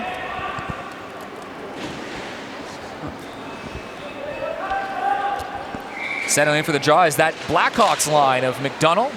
Quentin Tomlinson now has moved on the line. They get a shot through traffic. That banks behind the goal. Boyd plays it back towards the left point. Trying to hold on to that is Marco Komazek. Plays it back behind the goal. Tomlinson on the wrong end of a collision. McDonald fires a shot. That one lobbed high and just a little bit wide. Cameron Cook whiffs on the puck trying to clear, but it's finally picked up by O'Brien, who banks it off Jeff Pellerin. Jeff the Pest getting a shift out here right now. He's been pretty good for the Red Wings over the last couple years. Pete King gives him a shot as he walked in front of the face of the goal. Boyd turns it up towards the center of the ice once again. Walking in, Conor Smith trying to show how slippery he can be from the blue line. He gets in behind the defense, but tangled up with Cam Cook behind there. And Tomlinson with a big hit on Cam Cook in the corner. Komazek chips it forward, and Komazek gives a shot. Players getting physical in this period. This is what the game's all about, for sure. Komazek stands 6'5". He's 20 years old last week. He's just getting started. Picked up by Johan Levesque. He's been pretty impressive, Johan, in his South Australian hockey debut. Jan Kubik walks in, fires a shot. Trinka went down, but the puck went wide. Jake Riley on the rebound. Two Brewers. Brewers playing a little on their heels right now as Jake Riley tries to continue the attack, and that finally gets chipped out. And now Riley with a few extracurriculars versus Thomas Ack. That was a good pass from Riley there too to get it to Kubik. Something that we don't necessarily see. That was a great play from him. Yeah, no, it's starting to get personal. We're starting to see some of it. And Jake Riley's just gotten a penalty for tripping Steve over behind the play, right as they're scrapping too. So I think Steve will love that, and the Brewers can go to the power play here. Steve Best and Jake Riley, I mean, they're teammates with the adrenaline, but they got a little rivalry going on in local hockey. There's no doubt about that. No, it's always about the points for those two. But, there you see Jake Riley doing the little stuff with his stick. Cheeky little player. You know, he notices that he's a small guy and might not get seen by the ref, but that was just a little bit of a cheeky play that might cost his team here. That is a big penalty to take, and now the Brewers will try to take advantage on a two-man advantage. They've been playing well on the PK. I'm hoping they're sure of themselves. We've been seeing a lot of solidarity, so let's hope it continues. Ben Hanberg taking the draw for the Brewers. He can't quite win it. Jake Hazel trying to carry it out, but Hanberg back on the near boards. Puck pops out, picked up. Jan Kubik lobs it forward, and Josh Harding going to skate for it, working against Zach Boyle. Harding stops, pivots, Boyle angles him into the corner, but two Brewers have to come and take the puck off Josh Harding, and they still don't have it clear. How's this for a penalty-killing effort from the veteran? Brewers play it forward, and here's Steve Best. Ryan Fohl chips that forward. Jan Kubik playing with it. Those are two Tigers back on the ice. Good start on the penalty kill here for the Stars. Stretch pass on the left side. Tyler Leeming being relatively quiet today. That goes for icing, and this is a picture-perfect start for the Stars on the PK. Yeah, a little bit sloppy from the Brewers here on the PK. They need to get that zone set up going a little bit better. Once you get over that blue line, you got to get a little bit of a structure going. Obviously, you want to take that first rush if you get it, but other than that, I think they're just wasting their chances right now.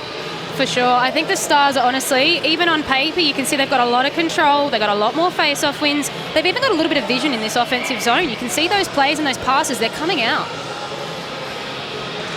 Steele working on the draw for the Stars. It's won by the Brewers, but again, the Stars just causing all sorts of problems.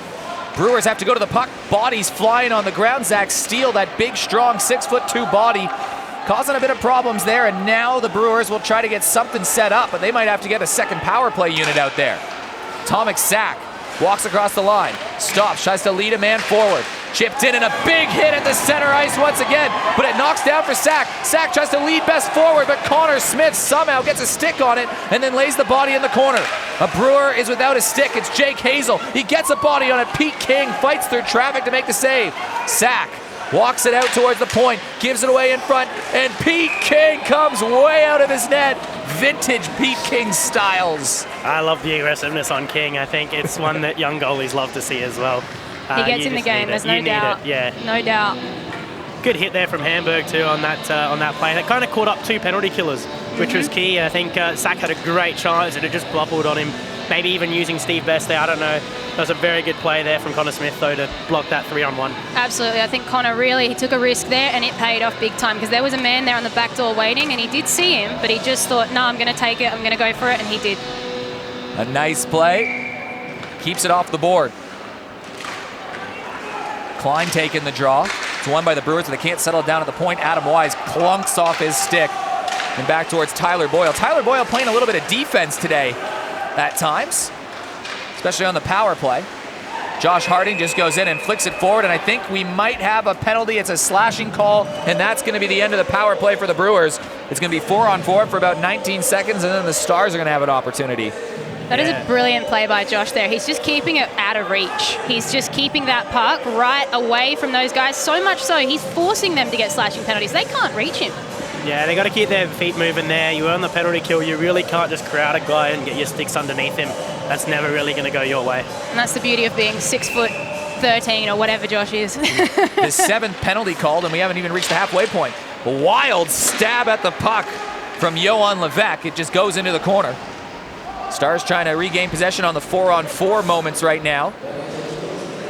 Chipped down low and played back to the point. Josh Harding keeps it in, but away goes Tyler Boyle. Boyle with some space between them. Full coming back. Boyle fires it on net. Pete King makes the save. Rebound comes out and kicked away by Ryan Full. Stars now on the power play for the next minute and 30 seconds or less. The seventh power play opportunity for either of the teams today. Neither power play goals have come. Two of the goals actually came in the first 2 minutes of the game. Yeah, it says a lot about the intensity coming out. And right now, I mean, what we just saw from Pete Pete is cool as a cucumber. He is not phased at all. He's keeping him wide. He's got him under control. He didn't flinch then with Tyler coming down. No, especially when you look at the shots on goal. He's already faced 23 and only let one in.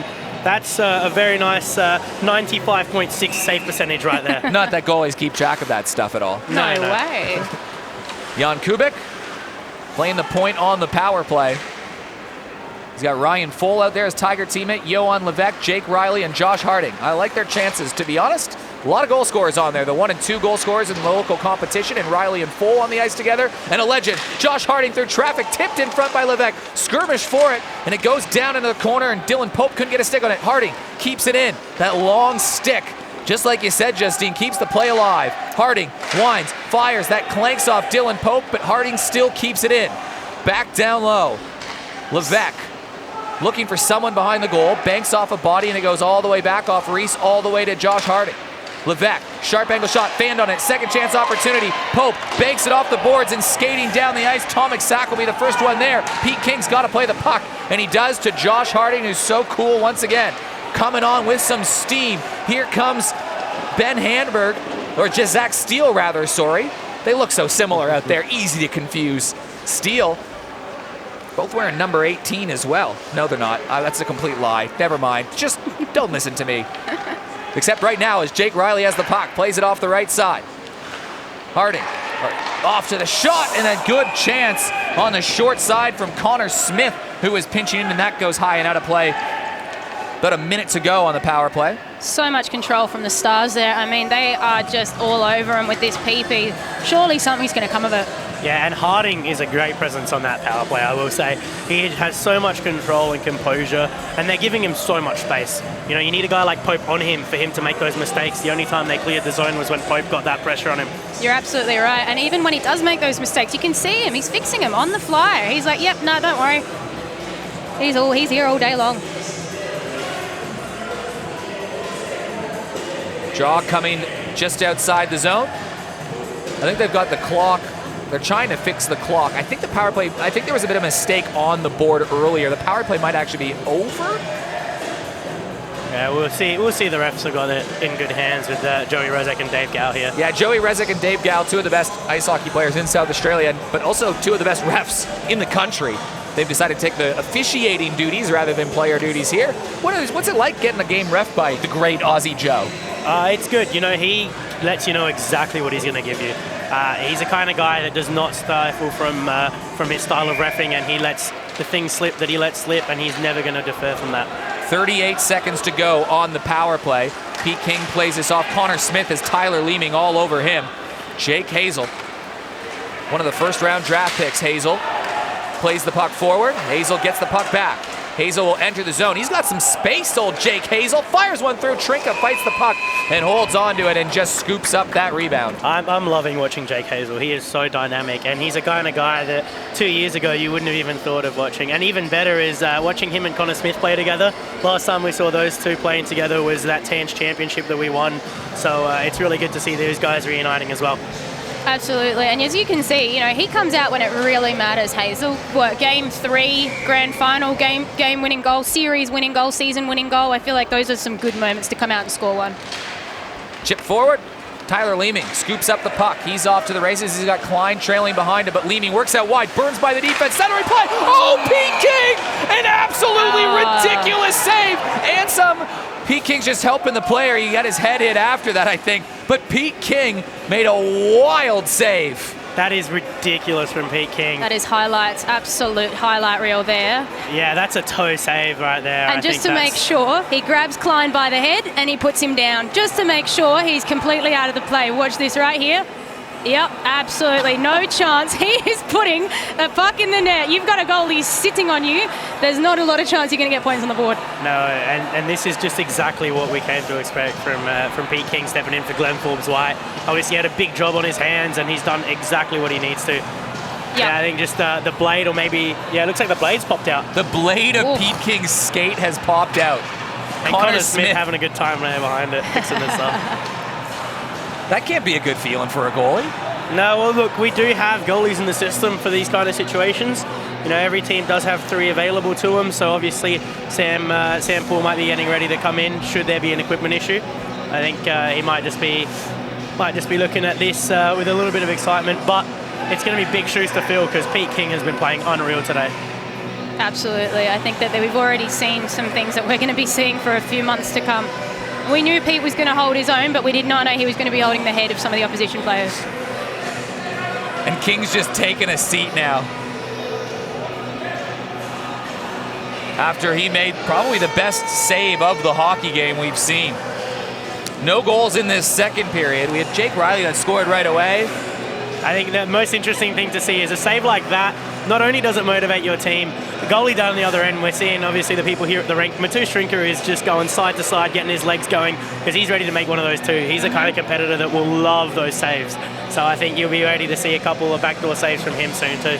Absolutely. We were talking about it before the broadcast. I think he's got an hour-long YouTube channel you can have a look at, Mateusz. I wouldn't be surprised after this Peter King's going to make his own because that was something. Talk about a good dude, Pete King. And who doesn't love Pete King in the ice hockey community here? No, he really is not just a great guy, but also a great leader and a great example for the young goalies. I remember watching him growing up, and his technique is incredible. You know, he spends so many hours perfecting the trade, and you know, it's showing tonight, just like it always does. And he's a kind of goalie who I remember seeing him play, 10, 15 years ago when Jeremy was probably still in nappies. And he was, even then, he was tearing it up. He was the go-to guy, 10, 15 years ago. And here he is again on a comeback again and again tearing it up. Well, the blade looks fixed. Mateusz Trinka gives a little head nod across the rink. And the power play about to come to an end as well. And we're finally off and running once again. Midway through the game, chip forward, Jake Riley trying to settle it down, works his way out wide. Riley stops, pops, trying to swivel around all the action, plays it back down low. Johan Levesque working against his man, bumped off the puck. Jake O'Brien making his first debut is the one that bumped it away, and he gives another shot away. Stars trying to hold the line, and it finally goes back and out of play. Good to see a pair like Komazek and Conor playing together. I don't think they've ever played together before, and it's good to see some chemistry going with those two. There's some comms. They're pretty consistent, those two today, so it's nice to see. And on the other side of the ice as well, Zach Boyle pairing up with Jake O'Brien, a guy who's not played a single game of ice hockey in Australia. It's really important to give him that staple of having a defenseman around him that can dictate and can help him out too. He's been in Canada for the last 10 years, Jake O'Brien. Ryan Full in the corner. Back behind the goal. Steele centering play. Knocked down by Full. Full around the boards again. Zach Boyle trying to tie him up. And finally the Brewers will take it and they'll go up the other end of the ice. Pete King has made a couple huge saves already. Can he make another one with guys bearing down on him? Zach Boyle cutting in front of the net. Boyle on the backhand, trickled in front, and the Stars will clear it away, and it goes all the way back down the ice. And this one's going to go for icing if it gets there. Some nice defensive work in front of the goal. Yeah, that was some good stuff. And obviously Zach Boyle, just dynamic as a defenseman. I think that was great. He got through 3 guys and almost got another one. And the biggest thing here is going to be that we've had Zach Steele come straight through Tyler Boyle. He's and it's a 10-minute misconduct. Yeah. I think he skated straight through him, maybe even gave him an elbow to the face. 10-minute misconduct towards Zach Steele, and now Reese Boundy is answering towards him. But Zach Steele gets 2 minutes and a 10, and he doesn't like that at all. So you saw Jake Riley take a penalty after the whistle earlier. Now Zach Steele. Those are the things that just come back to bite you. These are the tough ones too, because Steele, he gets coached by Sammy at a state level, but at a club level, if I'm Sammy, I'm not liking that. That's, Steele's a great player. He's got excellent potential. You don't want to be giving away 10s when you're 1 goal up and there is so much time left. Yeah, it's going to be a 2 and a 10, so the Brewers will even go on the power play straight off an icing. So they already had a bit of extra legs because they got their top line out, but now we're going to see a power play as well and a good chance for them to make a difference. We got 6 guys out there right now. So Zach Boyle will be on the ice. Same with Steve Best. A lot of extracurricular. Oh, it's going to be it's a 2 and the 10 is put on the board. So Kyle Collier is going to serve the penalty for the Noarlunga Stars, and a 10-minute misconduct put on the board for Zach Steele. So a big power play opportunity. The 5th of the game for the Brewers. They've yet to score on one. Steve Best through traffic. Big save. Pete King tries to paddle it out of the way. And it is knocked away from Jake Hazel back into the attacking zone. Stars consistent as ever on the PK. Really good to see. Ben Handberg coughs it up, goes back in behind the goal. Matusz Trinka knocks it down. Skating it out, Ben Handberg. And Jake Riley just knocks it out of play and taking away any kind of flow from the Brewers. Brewers, not much has been working on this power play. What am I even trying to say? No, I think there just isn't that structure yet. Obviously, with Tommy Sack just coming over recently, you add a guy to that unit, it changes everything. You need to have all 5 guys doing the same thing. And I think this is just one of those situations where they haven't had enough time to get something they want going. For sure, it's chemistry. And you've got the same thing with Johan. He's coming on Monday. So we've got both sides have got these new players coming in. I think that the Stars are just sort of getting that comms and really getting that fluidity a lot better today. Zach Boyle enters the zone, plays it back towards Tom Sack. Sack through the traffic, goes through the legs of Ben Handberg. Steve Best is the first one there. Jan Kubik tried to chip it forward. Sharp angle shot from Zach Boyle, chipped on the doorstep. Tyler leaving. Can't believe he didn't get a better piece of that. And it goes all the way back down where Steve Best will grab it for the Brewers. Great pickup by Josh there. Brewers hold it off, and up they go. Tomek Sack skates into the attacking zone, works wide, fires one through, and it just fluttered past wide and off the backboards. Best plays it through. Ben Handberg holds the line, back down low, trying to clear the Brewers do, and Jake Riley is well behind the defense looking for that. Matusz Trinka just evades him. That was calm from the young 17-year-old. Boyle enters the zone, winds, fires, shot. Pete King thought he had it. It trickled out into the corner. Chipped out by Jared McDonald, and racing for that is Boyd. Boyd gets it to Josh Harding. Harding in front. Matusz Trinka, big save. Rebound in behind the goal. Josh Harding almost had a shorty in his first game back. Brewers looking at all sorts on this man advantage. Leads the pass ahead. Turning away, trying to gallop it down. Here's Steve Best. Best working out wide. Past one, powers his way, tries to go up high. He had the goalie beat, but not the post. Maybe 3 or 4 posts hit tonight from the Brewers. Leeming in front of the net, one-timer, Sack, rebound in front. Pete King comes up big again, and Hazel with a big collision. Well, it's good. Oh, good to see Pete's got that, man, because the D was nowhere to be found. Oh my goodness, Pete King is stealing the show. Penalty, though. Yep. He's getting done for holding there. You can't hold the guy You take like that penalty, though. You've got to say that, Jeremy. You're a goalie. You take that penalty every day of the week. He was on his own. I think if you see here, this wasn't the issue. It's after the play where he's gone after him. Probably not one you want to see, where he just kind of pulled the leg and held him back. But obviously, amazing save, and he just keeps doing what he's doing. Yeah, no one can get mad at him for that because he's just done everything he has to. Yeah, we touched on this before. When a goalie's in their crease, you got to get out. I mean, it really is a respect thing. Even if it's an opposition goalie, they like having their space, and they will let you know if you're in it. Oh, Pete King will definitely let you know. And to be fair, so will Matusz Trinka. He's known for getting the sticks between the legs and things like that when you guys get in front of him. So you'd never do anything like that, Jeremy, would you? No. Oh, never. 2 feisty goalies we've got going head-to-head here today, which makes it so much more entertaining. Absolutely. It's the 6th power play opportunity, and 6th power play opportunity of the game, and it comes right as the other penalty expired. Another guy has to serve it. The 10-minute misconduct will now start for Zach Steele after those 2 minutes have expired.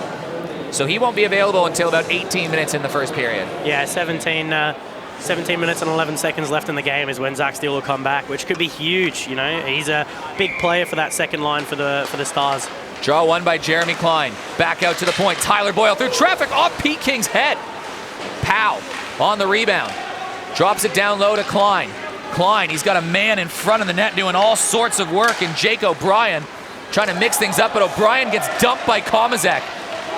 Cleared away, and here comes Jake Riley skating away, and another penalty is coming. Is it Marco Komazek going? No, he's doing his job. No way. That is a defenseman clearing out the garbage, and he is doing his job. I do not pay that, Joey. I love you as a ref. You're my absolute favorite ref, but geez. I think the penalty was a little bit before this, what you see on screen. Yeah, it looks like an interference on the play. I think he was just...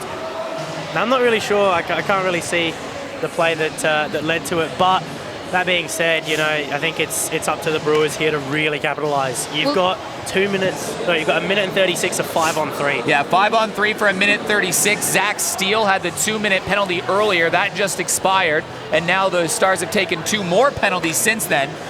And Zach Steele then had the 10-minute misconduct, so he's not available to return to the game until the 17:11 mark, but it'll be a 5-on-3 advantage for the next minute and 36 seconds. There's a lot of penalties that they're taking. This will be the 7th power play opportunity at the end of the day. If this was PK for me, though, these would be the 3 guys I would want. I would want Harding, I would want Jan, and I would want Jake, and that is what they are going with. These 3 guys, these are the ones. Yeah, absolutely. It is key, though, that they don't leave them out too long. We know when you're using your top guys on the penalty kill, on the power play, at even strength a lot, it kind of wears them down. So it'll be really important that they have a second unit ready to go. Big moment for the Brewers. Draw 1. They chip it out to the point, and Zach Boyle can't hold the line. Minute 33 of 5-on-3. They are 0 for 5 entering this. They've got 2 more penalties on the board right now. Can the Brewers make them count? And right now they're struggling to control the puck. Steve Best, the veteran, behind the net. He'll slowly move it up, try to get something started. Pass across to Handberg, and Handberg is bumped by Josh Harding, and that was nearly something too. Tyler Leeming with some space. As he get on 5-on-3, Steve Best, left side. Boyle knocks it down low to Sack. Sack, his first game in South Australia. Sack drops it down. He has that block. Sack gets the rebound. Otherwise, Jake Riley might have been away for the Stars. Tyler Leeming out to the right point. Handberg, left side. Best rebound in front. Boyle chipping away, and Pete King gets down and makes some more saves. He's playing unreal. Yeah, he is really making a difference tonight.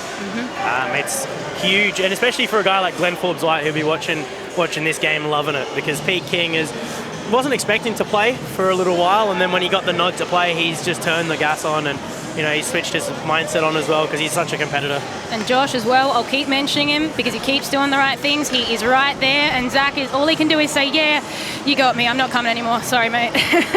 How's this for a cool moment for Conor Smith getting to be on a 5-on-3 with Josh Harding? Guy I would have watched as probably an 8- and 9-year-old at the rink. Harding trying to tangle a guy up. It goes right to Conor Smith, and Conor Smith wisely fires it down the ice. Trinka has to play it. Just 30 seconds to go on the 5-on-3 advantage for the Brewers.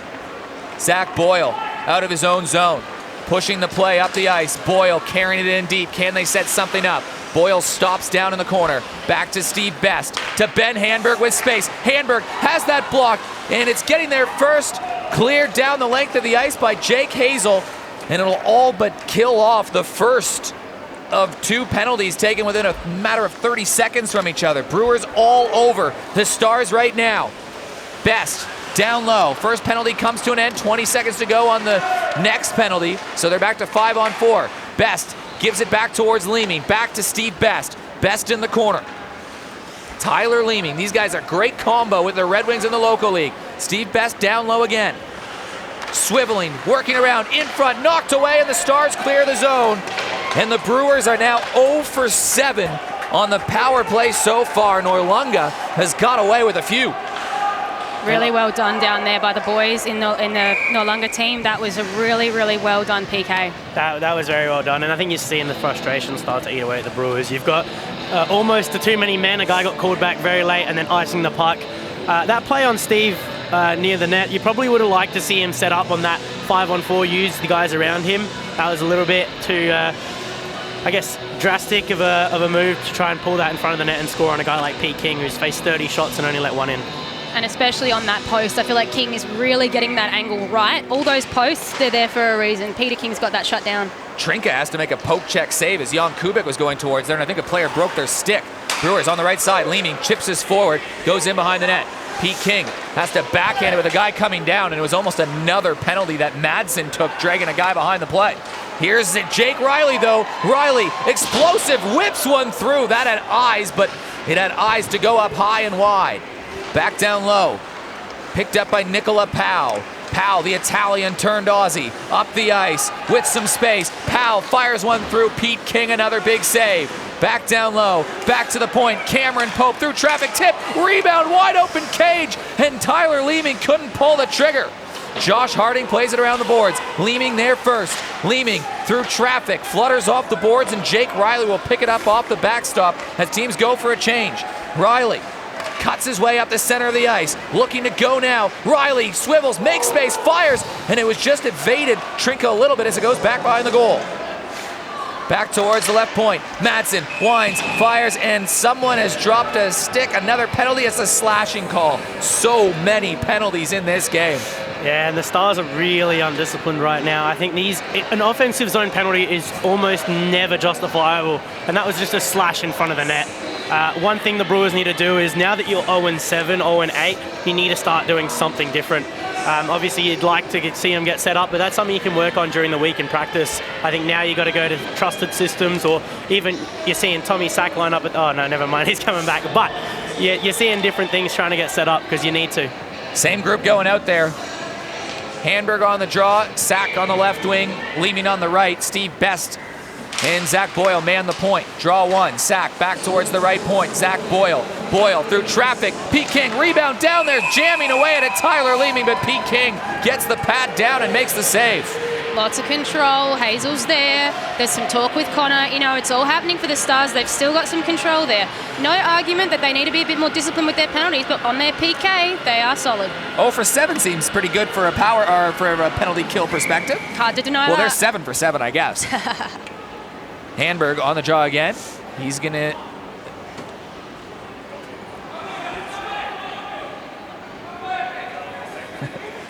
Referees just a bunch of WA guys trying to do some cheeky face-off tricks. I think they're good mates off the rink, though, I've heard, so it's pretty good to see them going head-to-head as well. And Joey's just telling them this is how it goes in this city voice.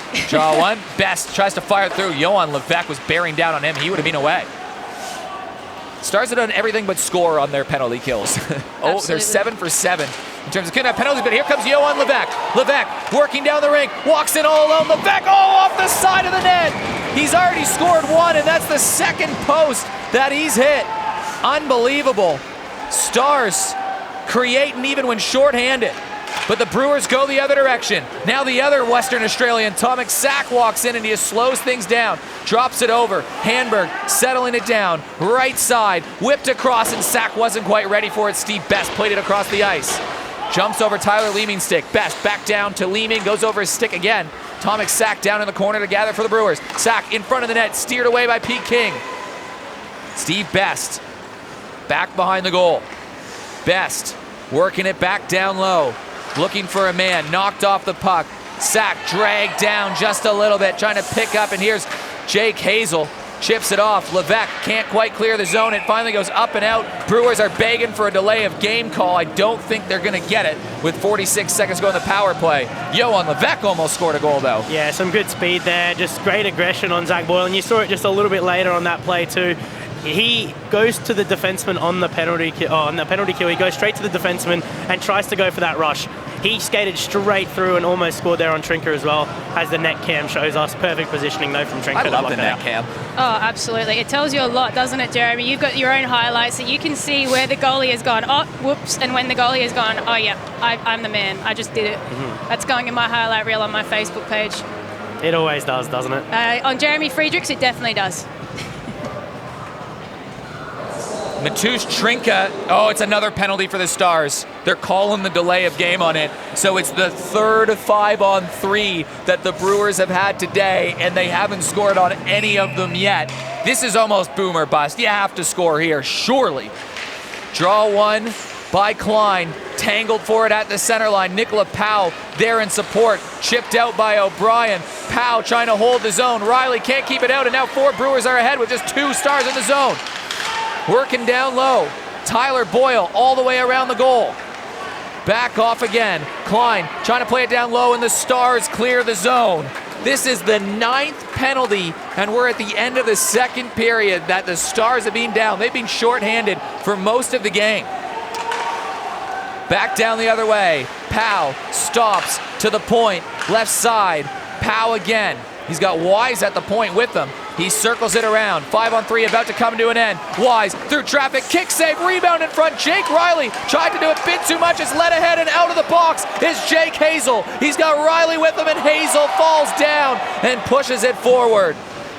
0 for 8 now the Brewers are on the power play tonight. Josh Harding intercepts. Harding, left side. Plays it in front of the net with just over a minute to go in the second period that has just been marred by penalty after penalty after penalty. 6 of them the Stars have taken this period. They've been shorthanded almost the whole effort. Right side, Klein works it away. Chipped down by Nicola Powell. Plays it back down low. Jeremy Klein to the right point. Zach Boyle gives it back to Klein. Klein has the shot blocked by Conor Smith. He's got a lot of ice time tonight, Conor Smith. A lot of penalty kill time too. Nicola Powell down low, back to the point. Boyle fires one. Oh, Pete King made the save, and I didn't even think he realized he did it.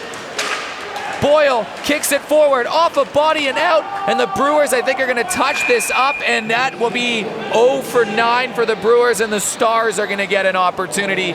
But wow, how can you not score 0 for 9? Another good PK, but you know what? The real PK on that one was Peter King. He's there for every long shot. The real PK, I love that. He is. Tonight he definitely is.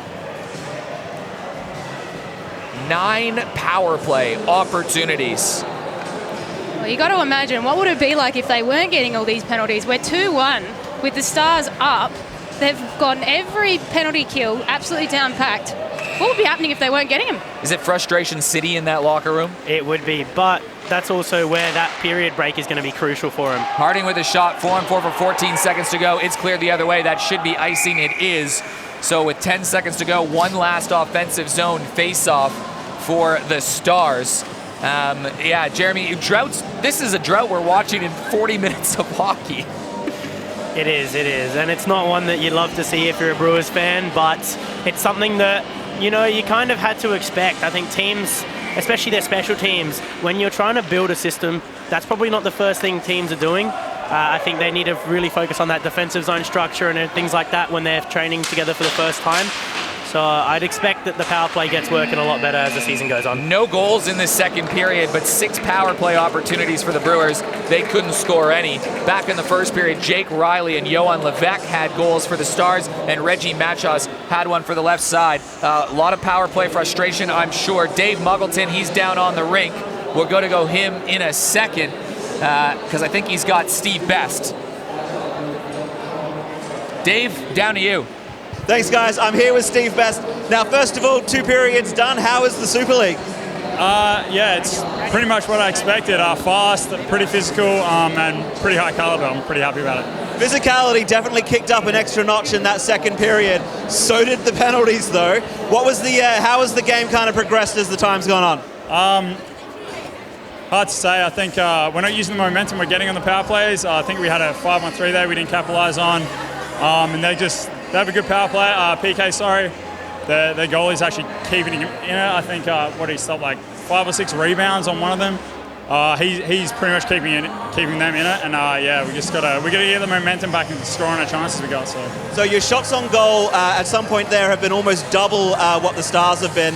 Is Pete King pretty much just the brick wall that's stopping those points going over? Absolutely, yeah. He's standing on his head. I don't think I've ever seen him play like this. So credit to him. He's doing really well. He's stopping those 3rd, 4th, 5th shots that are coming in. So we've got to find a way to beat him. And yeah. All right. So well, best of luck in the final period. Cool. Thank you. He probably set it back. Our best, Steve Best. Just Pete King standing on his head, 0 for 9, that team. Eric, Justine, and Jeremy will be back with you in the 3rd period. In this intermission, you will hear from Bill Newbound, the Port Brewers general manager. It's the Stars 2, Brewers 1. You're watching the NHSL on SBS On Demand. Back inside the ice arena on beautiful Ghana land, the home of the NHSL. It's the first professional hockey game that's being played. Yep, the players being paid, and they put on a show so far, but the biggest showstopper has been Pete King. He's made a bucket load of saves, 34 of them, and he's helped kill off 9 different power plays the Brewers have had. Yeah, he's been great to watch, and I think you knew exactly what you were going to get from him. We're sitting at 35 shots to 1 goal against. That's just vintage Pete King. And like Steve Best said in the intermission, probably the best we've seen him play. Stars start on the power play. Eric Balnar joined by Justine Ruffino and Jeremy Friedrich. Calling all the action. All the goals came in the first period. 2 of them came in the first 2 minutes. Jake Riley scored. Reggie Machos, he scored. And then Johan Levesque scored late in the first. No scoring in the second. Stars on the power play right now. There's one of the goal scorers. Jake Riley off to the left side. One-timer shot, and it went off Levesque's stick. And it was Josh Harding that had the initial shot. Great setup there by the Stars. They've really come out firing, and you can see their vision. They've got Josh on the back post. Levesque probably maybe a little bit too close to Josh, but at the same time, it's chemistry and it's there. Oh, and Jan as well at that point. That was great. Just a simple pass through the seam. Draw one again, and it's tipped away, and it's a nice play from Dylan Pope, who hustles down there, scoops up the puck. He's looking for an angle. He stops, pops, can't quite control the play. Still eating off some valuable time. Power play's not the strong point in this game. A combined 0 for 12 between the two teams so far. Kubik off to the left side.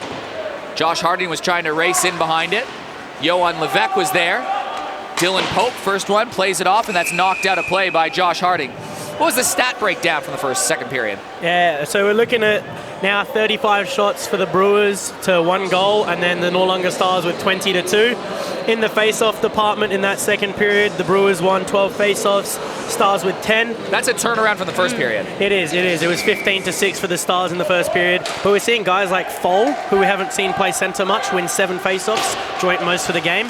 And guys like Mcdonald as well, who are stepping up for the Stars when it matters. Chipped off to the left side. Played back, and Adam Weiss slaps it down. Only 20 seconds to go, and it's going to be held on by Pete King and played behind once again. Chip forward as a player goes barreling down on the other side. Grabbed, cut towards the net. Tyson Boyd was trying to get the shot on goal, and it goes the other length of the ice. Played back behind the goal. Stars and the Brewers both not able to get much going on the power play at all, are they? 0 for 4 for the Stars, 0 for 9 for the Brewers. Good hit there by Hazel too. Quinton Tomlinson enters the zone. Plays it off again to the right side. Chip back around. Conor Smith trying to get there first. He's been impressive, the 18-year-old, in one of his first games at this level. Killed a lot of penalties, but he gives one away there, but it's Reese Boundy that collects the puck. Plays it off to Dan Strawbridge. What kind of finish will we have in store here? By our count, Pete King has made 39 saves in the first 2 periods. And 21 for Mateusz Trinka. Lots of traffic, but that's what you get with 9 power plays. But now Jake Riley pounces on a loose puck, fires one. He failed on the shot. Trinka went down. Trinka trying to fight it off a bit. Here's Johan Levesque. Levesque through traffic, steers it wide once again, and it goes all the way back towards the point. Kept in by Komazek, and it goes back for icing. Solid work there by Hazel. You've had sort of Tyler Boyle's kind of floating around. The second he got on the ice, he gave someone a nudge, went to give it to Hazel, and Hazel just denied. Absolutely not. Put him right back down. Yeah, I think the Brewers are looking for a little bit more intensity. You're seeing Reese Boundy get a couple shifts. He's the kind of guy that brings energy to a lineup, you know. He's definitely not the most skilled player out there. You've got guys that are there to score goals, but when you can't score them, you need guys to get a little bit more intensity going. Brewers chip it out. That's the goal scorer, Reggie Matchos. He hasn't had many shifts in this game. They all counted in the game in the first period. It was the power play unit that was out the entire second period, but he does have a goal.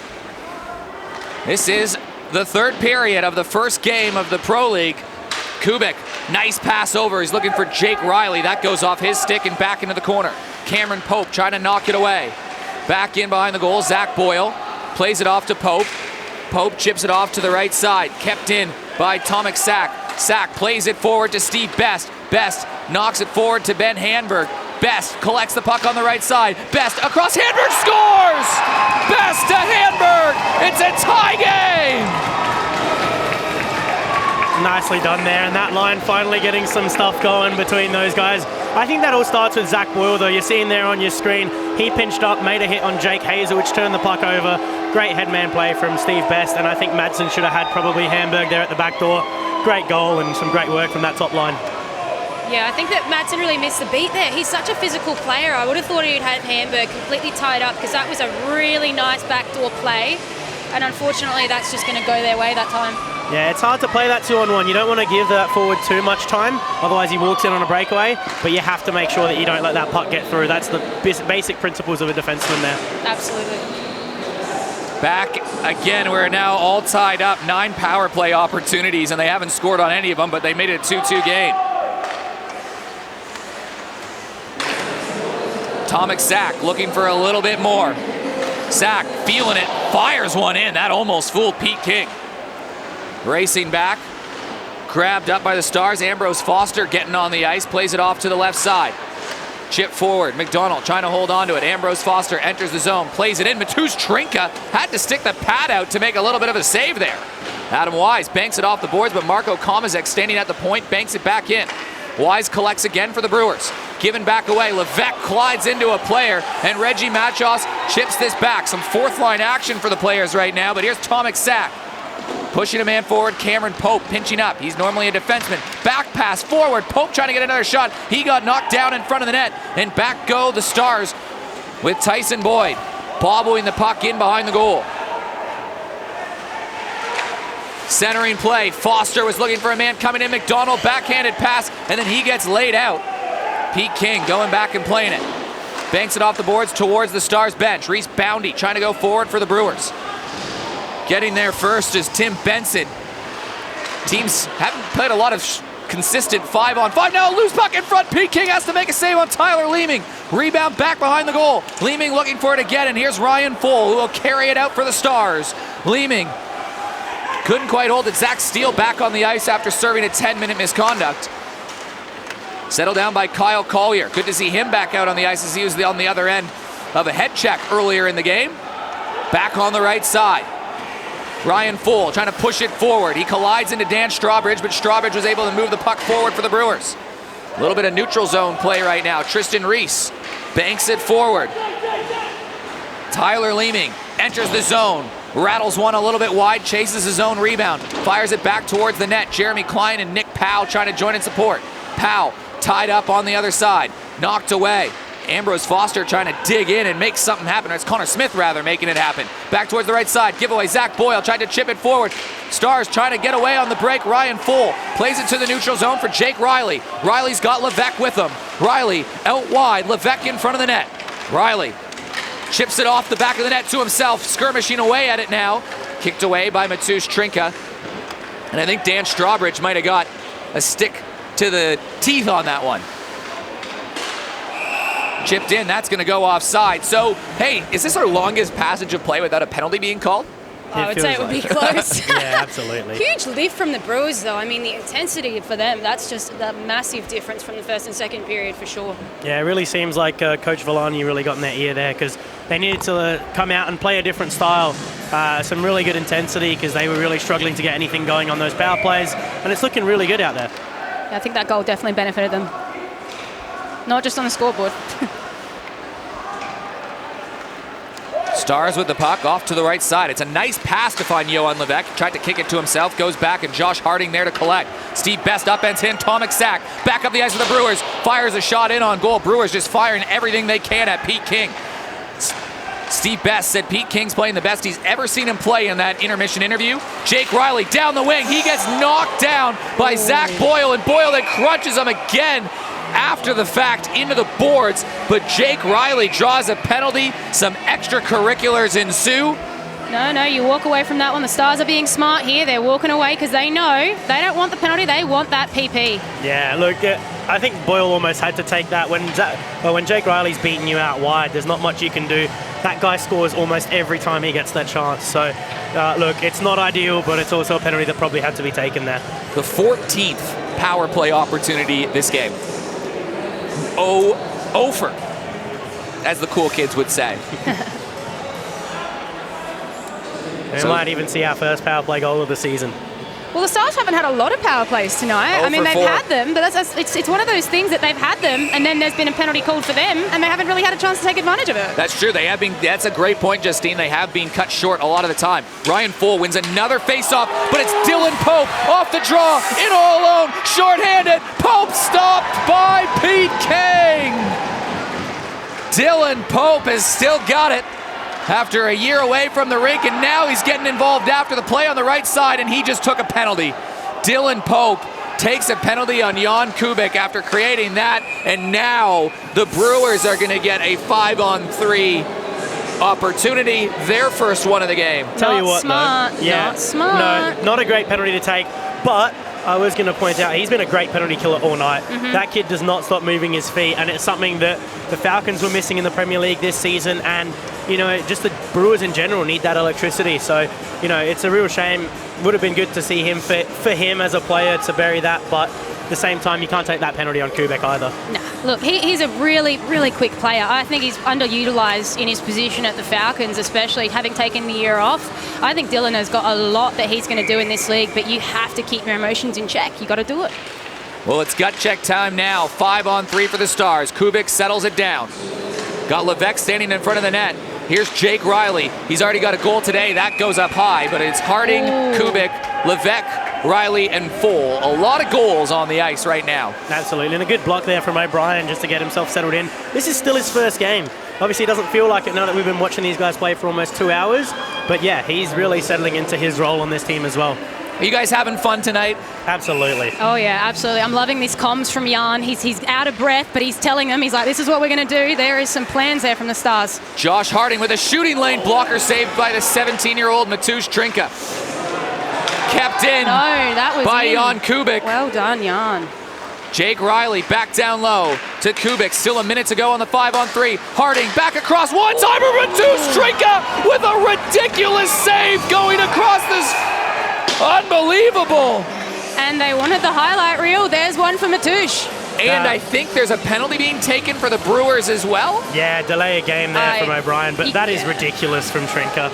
And you know what? We will say we almost expected it. That kid is so athletic and just such a competitor. You know, you see a guy open net at the other end of the ice and he's still pushing across to make that save. But you got to say it, that read from Harding, he could have taken that shot. He pulls the play over to his side and he goes to a very open Jake Riley. What an excellent opportunity for the Stars. So there are 3 penalties on the books right now. The next 2-minute one won't start until the minute penalty runs off, so it's going to be a 5-on-3 for basically 2 minutes right now for the Stars. Can they take advantage? Harding, right side. Levesque back to Harding, across. Cross-ice shot, rebound in front. Matusz Trinka makes the save again, and now some more extracurriculars. And here we go. And Ryan Full has the helmet off. He was looking like he wanted to fight maybe Tyler Boyle. I think they looked at each other and thought, I mean, those two grew up together. I was kind of hoping Foley would take him to school, but let's face it, I mean, when you know someone that well, do you do it? Do you not? Again, though, Trinka, look at that. Head goes straight across to Riley. Riley's obviously the key focus on this power play. I think that's basically a given, so you really can't give him that space, but you also know that there's so many other goal threats out there. I think the best thing the Brewers can do right now is just collapse that PK unit, keep it in front of Trinka and let him have those saves, because the best thing you can do is not put traffic in front of him. Absolutely, but you know what? If I was Josh, I'd have taken that shot. You had Johan right here on that other side. I would back myself if I was Josh. I know that he missed the first one, but he's got an absolute cannon, and I want to see it. Ryan Full taking a penalty, so that's it's not gonna end the 5-on-3 though, is it? Because now 3 penalties on the board for the Brewers, 1 penalty on for the Stars. This is so many penalties. My word. The 17th penalty of the game is being called right now. Look, we wanted entertainment, and there's nothing more entertaining than power plays, than scraps. But no one's scoring on them. No. Production company's got their hands in the air. Like, are you kidding me? Well, we talked to the great team, the production company Spacequake Sports, that does this broadcast for SBS On Demand, and they said, yeah, we'll be good as long as there's not a lot of penalties tonight. So you're welcome. So it will be a 4-on-3 now. As soon as the first 48 seconds runs out on the penalty to Zach Boyle, the next 2 minutes will kick in. So we're on to 4-on-3 for the Stars for a little bit. We'll try to keep you up to date as we go for the next 47 seconds. 4-on-3. Riley to Harding. Harding to Kubik. Kubik winds, thinks better of it. Over to, another nice save, Matusz Trinka. He's tracking it so well. I think he'll love the extra open ice. I think that'll actually be really good for him, because he'll just get to see that puck a lot better. And he's just going to play deep in his crease and just cover every single angle. Now, the most important thing as a goalie on the PK is to not overcommit, because then you get caught out of your net and they're going to move the puck across so easily. Yeah, and it's good to see Jake still slowing it down, playing it disciplined. He's got this. Back in the corner, it's played out, and that has gone out, I think. It's another penalty. Unbelievable.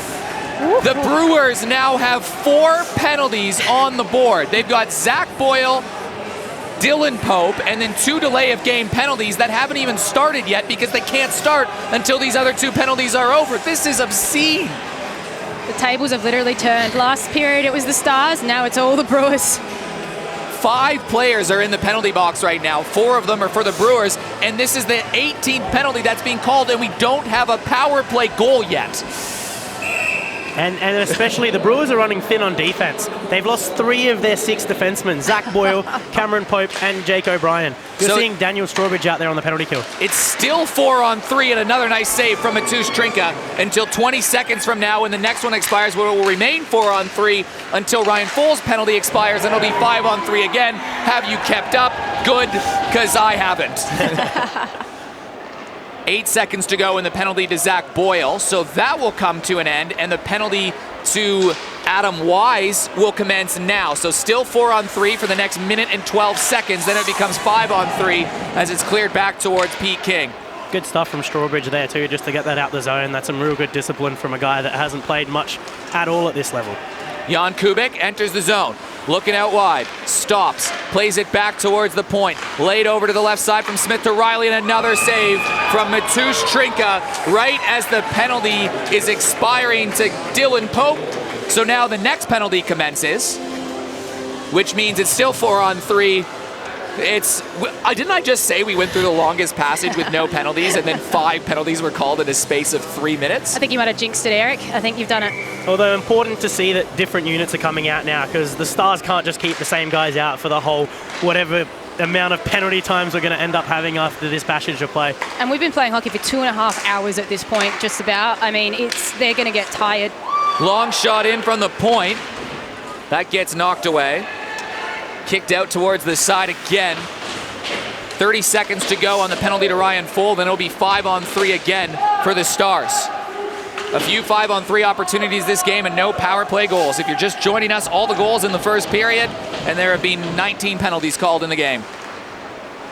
Back behind the net and with some wheels, Tyson Boyd almost has his pocket picked. He gets it off towards the left side. Settling it down and entering the zone. Zach Steele back on the ice. He gets nudged off the puck, and another penalty is coming to the Both Brewers. Teams, I think. Huh? Yeah. I think it's both teams. I think Both so. Boyd and Trinka are getting done there. They were running into each other a little bit. Yeah. A little bit interesting to call that, but I think it's just Joey Rezek keeping control of the game. Do we have enough players to be on the ice right now? Sammy may need to suit up, and Villani as well, actually, now that we bring that up. Ridiculous. Oh, well. Well, look, Joey is consistent. You can't say he's not. He is consistent. He will call it. He's called all the delays of game. He's called everything he's seen. He will call it. And it's just a great little passage here to get the guys' legs going again, because Stevie is not impressed, though. no, we're getting to the end of the game, and this is the first game. You get to go back to practice next week, and you get to look back on this stuff and do a lot of the things that you really couldn't work on until you knew how the game was going to go. So this is a really important night for both these teams. Penalty parade, and it's still a 2-2 game, mind you. And we're back underway, waiting for that 5-on-3 to start. Back at the left point, Conor Smith, and it is a 5-on-3 officially now for the Stars. Ryan Full back on the ice, plays it to the net. Rebound was there. Mateusz Trinka makes the save. So it's 5-on-3 for the next 39 seconds, and then another minute of penalties. So we are about leveled up in terms of power play opportunities. This will be the 9th for the Stars. The Brewers have had 9. There's been 2 coincidentals and an extra one for the Brewers eaten in there. So if you do the math on that, that's 23 penalties called in this game so far. Jeez. 0 for 18 combined unless something changes here. Zach Steele. Left side, Conor Smith through traffic. Right there on the side was Johan Levesque. Couldn't put it away. 20 seconds to go on the 5-on-3. Shot on net, and a nice save from Mateusz Trinka. Down low again. Steele with a shot. Trinka another save. Rebound pops free, and it's cleared the length of the ice from the Brewers. Great moves there by Steele. Jake Hazel picks up the puck. The 5-on-3 will come to an end about now, as that goes for icing. So we're officially 0 for 8 for the Stars now. I think the teams need to work on some power plays in practice the next week. Yeah, look, I don't think that anyone expected there to be this many, so it might not have been the focal point for either of these teams, but it's definitely something that is hugely important. You look at one of these teams, and if they capitalize around 20%, they could be up by 4 goals right now, which would be crazy. Well, we talked about that in the second period. If there wasn't so many penalties, how'd the Stars be going? And now Now it's the same again with the Brewers. Levesque on the left side, drops it back. Ryan Full tries to fire a shot. He gets knocked down by Dylan Pope. Puck pops free again. Josh Harding back on the ice, and it goes around and back down.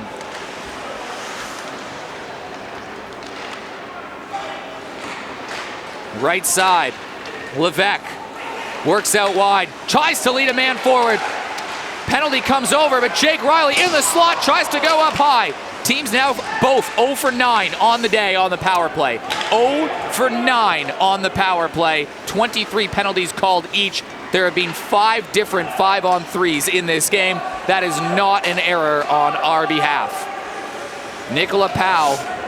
But hey, the result of it is under 10 minutes to go in the third period of the opening game, and it's 2-2. Full plays it in behind the goal. Tristan Reese chasing after it. Reese upended on the far boards by Jake Riley. Back towards the left point. Shot trying to get through traffic from Kubik. And it goes all the way back, and it's picked up by Marko Komazek. 3 goals in the first period. Ben Handberg scored early in the third to tie this game at 2. It's been a penalty fiesta. Kubik drops it back. Riley fakes the shot, cuts to the middle of the ice. Right side, Smith rips. Oh, Mateusz gloves it and makes a really nice save. If it was Pete King stealing the show in the second, it's Mateusz in the third. Yeah, some amazing stuff. I think the biggest key here is now these Stars forwards have been out there for so long, we haven't seen much of Sack, we haven't seen much of Best, we haven't seen much of Handberg, and that could be a difference maker. The penalty kill is huge when your top guys aren't out there the whole time. And it's great to see players like Conor Smith stepping up. That snipe shot right at the end of that massive play, you got to see that from the young guys.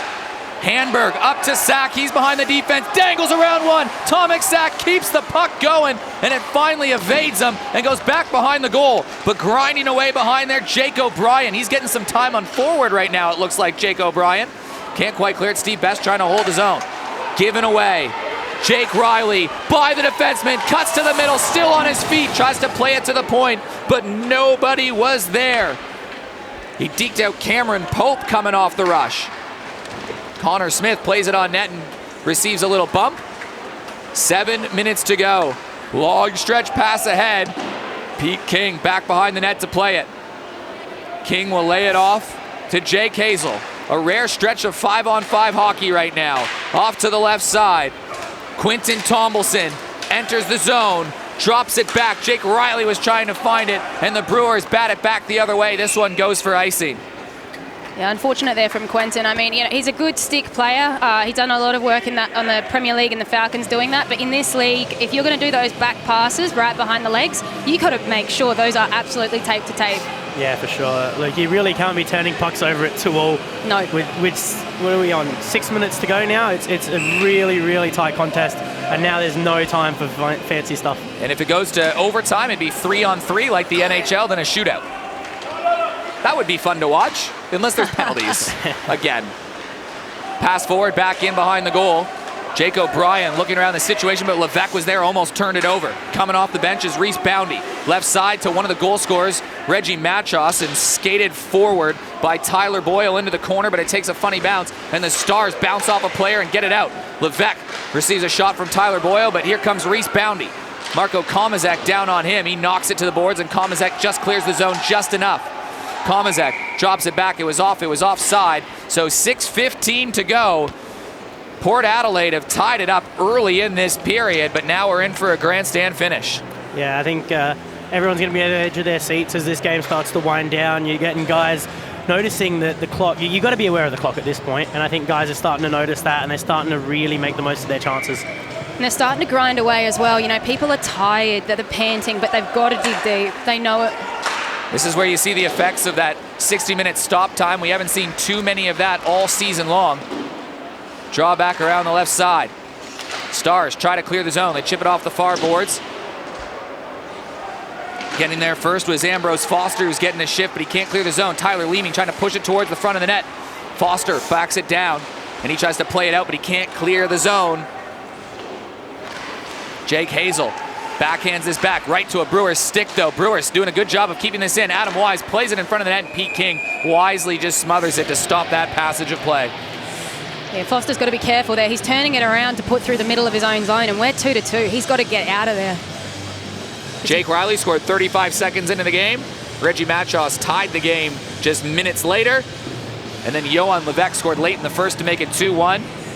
Brewers had 6 power play opportunities in the second period. They couldn't score. Noarlunga, 6 power play opportunities in the third. They haven't been able to score. Ben Hanberg leveled it, and now we're in for a good last 5+ minutes of this hockey game. Steve Best tries to lead a man ahead. Jan Kubik can't quite control it. He had the opportunity on the turnover, but here's that Western Australian Tomek Sak, who plays it in back behind the goal. Chasing after this is Zach Boyle, trying to keep Tomek Sak on the forecheck, and that's where he greets the puck in the corner. He just can't quite handle it. Kick it to himself, though, and it's finally knocked out, and Jake Riley was looking to pounce, but it's Zach Boyle there first. He gets the return pass from Sak. Boyle in behind the defense, tries to go sharp side. Pete King steers it high and out of play with 5 minutes to go. Yeah, I probably would have liked to see Boyle go far side pad on that one. Steve was crashing the net, and that's a prime rebound shot. He loves those short side shots, and to be fair, he hits them a lot. But with 5 minutes to go, if you can get that goal, then you can shut everything down. Draw comes to the right side of the goalie, Pete King. Had to fill in on an emergency basis with starting goalie Glenn Forbes wide hurt, and he has made about 40 saves in this hockey game. Back in behind the goal. Right side. Chipped forward again, and they'll go to grind. Jeremy Klein was the one that moved it forward, but Jake Riley pounces on the puck in the neutral zone. He's got Johan Levesque with him coming towards the net. Riley fires a shot, scores! Jake Riley, his second goal of the game, has put the Stars up late. What a move by Riley there. That was an absolute pearler. Poor Strawbridge, I mean, he just took him straight down, came back up, and had the net there. Oh, he's an X factor for sure. Look at this. Just the speed he gets going. And the biggest thing about Riley isn't his top speed, it's how quickly he can change speed. Look at that. Yep, he is straight back on his forehand, and he's not even looking at the net. Like, Trinker can't read that because he's looking at Levesque the whole time. That freezes you as a goalie. You know, you got to be ready for that shot, but you also can't expect it when a guy's not even looking at where he's going to shoot. Still work to do. 4 minutes and 38 seconds to go, but Jake Riley has put the Stars up late. Brewers trying to go back to work, and they sent an energy line out there with Reese Boundy and Reggie Matchos. They've scored once today already. Tyler Boyle, the third player on that line. Tyson Boyd gets knocked down behind the net, but he grabs the puck as he's back on his feet, and up the ice he goes. Boyd into the neutral zone, but it's chipped back towards the defense, and Marco Komazek is there first. Flicks it in towards the neutral zone. It just goes over Jared McDonald, who lays a hit in the corner, and Reggie Matchos plays it back behind the goal. Pete King settles it down. Hit behind the boards once again, and a save is now shots after the whistle again as Tyler Boyle goes down. Look, Boyle went in there looking for trouble, and he got it. He got it from a guy a lot older and a lot more experienced, unfortunately, and it happens. There's Tyson Boyd on it. I think he landed on the stick too. Yeah, Tyson's a seasoned player. I've seen Tyson in proper fights. He's a guy who's done this before. He's not afraid. He's going to back the goalie and he's going to give him space. If you try to pick that goalie, Tyson's going to tell you about it. And look, to be fair, like, Tyler gets credit for standing up for himself, but at the same time, you know, you got to be ready for that. And to be fair, like, he didn't do anything after it. You know, he didn't get upset too much by that hit. No. Obviously, it doesn't feel good, but he didn't retaliate or anything like that. You know, that's just a little bit of a scrum. A little bit. Caught him a little bit in the face, and that's all it was. Yeah, look, Komazek was there to properly put him down and say, okay, this is finished and done, but you got to do a bit of a pushback. You got to say, no, I'm not going to let you do it. But at the end of the day, if someone was to do that to my goalie and try to grab it under the glove, I'd probably give him a push. Coincidental minors once again, so let's just add to the total and make it 25 penalties on the night, shall we? It's a nice round number. It'll be 4-on-4 hockey, though, with 4 minutes to play. And interestingly, the Brewers are going all-out offense, and they kind of have to at this point in the game. You know, if they can get a goal with their top three forwards and Zach Boyle out there, this could be huge. Huge lift from them this period, though. Really could go either way at this point still. Draw back down low. Tomek Sak trying to stay strong on the puck. It goes right to Jake Riley. He's got 2 goals already today. He had the first goal of the game, and he's got the go-ahead goal with less than 5 minutes to go. Riley into the neutral zone. Zach Boyle was trying to pinch Kubik. Lunges forward, but Zach Boyle grabs it. 4-on-4 hockey late. Boyle back to Best. Kubik plays it on the left side, and it goes all the way back to Ben Hanberg. He scored earlier in the period to tie the game. Hanberg walks it up, chips it forward from Zach Boyle, and this goes in, and it's gloved down by Pete King. Ooh. It's getting a little bit sticky down there. It is, but the Brewers need to win, and guys are going to try and get in Pete's face and things like that. And a guy like Steve Best, look, if he gets in front of your goalie, you might as well take a coincidental, because him being out of the play is huge for your team. Look, I think Pete can hold his own, but I do think it's that horrible scenario now where you got to gamble. Do you really defend your goalie to the point where you're going to get penalties? What do you do? Off the draw, Tyler Leeming being relatively quiet tonight, trying to make his mark on the game. Shovels it back to Powell. There was a body diving in front of him, and Jan Kubik gloved down by Jake Riley, and Riley now settles it. He works out wide. Riley splits the defenders, gets tangled up, kicks it to himself, tries to get through, and he's drawn a penalty. Yes. Riley gets knocked away, and with 3 minutes and 15 seconds to go, penalty number 6 coming. Power play opportunity number 10 coming to the Stars. Will we see a goal on opportunity number 10? Look, that's a classic one, unfortunately. If you're just not quick enough to catch Jake Riley, that's what you do. And unfortunately, Jeremy Klein, he wasn't quick enough. No, I think a little bit unnecessary. And look, this is going to come down to discipline. When you're playing with a new team, coaches might not have had their stamp on it yet. I'll tell you right now, I don't think Eric Lean would let any of the boys on the extreme get away with too much like that. No. But when a guy like Villani at the helm, he hasn't really had a chance to make his stamp as a coach yet, so they might be a little bit too undisciplined for his liking. Well, the Stars are going to have a power play for the next 2 minutes, and then they'll have to hold on for dear life for the last minute, assuming they don't get a shorthanded goal scored against them. But Ryan Full up the ice. Full with a couple Brewers around him, works in deep, and now the Stars can set it up. Full back to Levesque. Levesque across to Smith. Smith shot, blocker save from Matusz Trinka. Full back off to the side. Smith, nice pass across. Levesque trying to find a return favor to Full, but it goes between his legs. Conor Smith whacks at a shot. It bounces off Trinka, high and above play. Still 30 seconds to go on 4-on-4. Wraparound from Levesque, and Matusz Trinka holding strong for the Port Adelaide team. Yeah, he has to here. But this is where he thrives. Kid's never going to stop playing. He's never going to stop competing. And this is basically the first time we've really seen him be in a game like this all season, where he's been this close and he's done what he has to keep his team in it. Absolutely. Even Levesque, this is a guy who rocked up on Monday. The chemistry I'm seeing with these forwards here, he's acting like he's been here all year. Down low, Riley. Still a 4-on-3, and some of the big guns are out there now. Jake Hazel standing in front of the net. Komazek getting some power play time. Kubik chips it forward. Hazel rather. You can often get Jake Riley and Jake Hazel mixed up. Absolutely, they're basically the same player. Given away though, here's a shorthanded chance for Steve Best. Best scores! Shorthanded! It's a tie game with 2 minutes to go! Stevie is letting him know. It's a tough one there. Tough one by Komazek. He backs off, he covers the mouth, he thinks, okay, I'm going to get in front of this shot.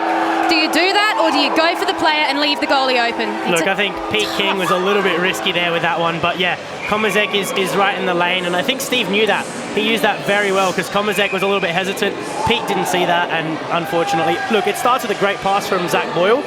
That's got to be said. That was a great clearance, which kind of set it all up. But yeah, a little bit of a fumble, probably unnecessary by King. He had no pressure on him. And then, yeah, Komazek's right in front of the face. So that was a great shot by Steve, knowing that and recognizing that, you've got a screen goalie there. Yeah, credit for him to be there, but that is that one that, as a defenseman, you gamble it. Look, we've seen Riley's celebrations, and now you're seeing Steve on your screen. These two are flashy. They're marquee players for a reason. Everyone knows them, and everyone knows them because they get on the score sheet so often. So it's only fitting that these two have traded goals so late in the game. 2-2, or 3-3 rather, with 2 minutes to go. The Stars are still on the power play. How's this? 19 combined power play opportunities. We finally got a goal when a team was on the power play, but it happened to the shorthanded squad. Look, these numbers, we really can't make it up at this point. There was a very near ones, I have to say. There was a few really near ones on the PK for the Stars. You had Johan, you had Harding right in front of the net.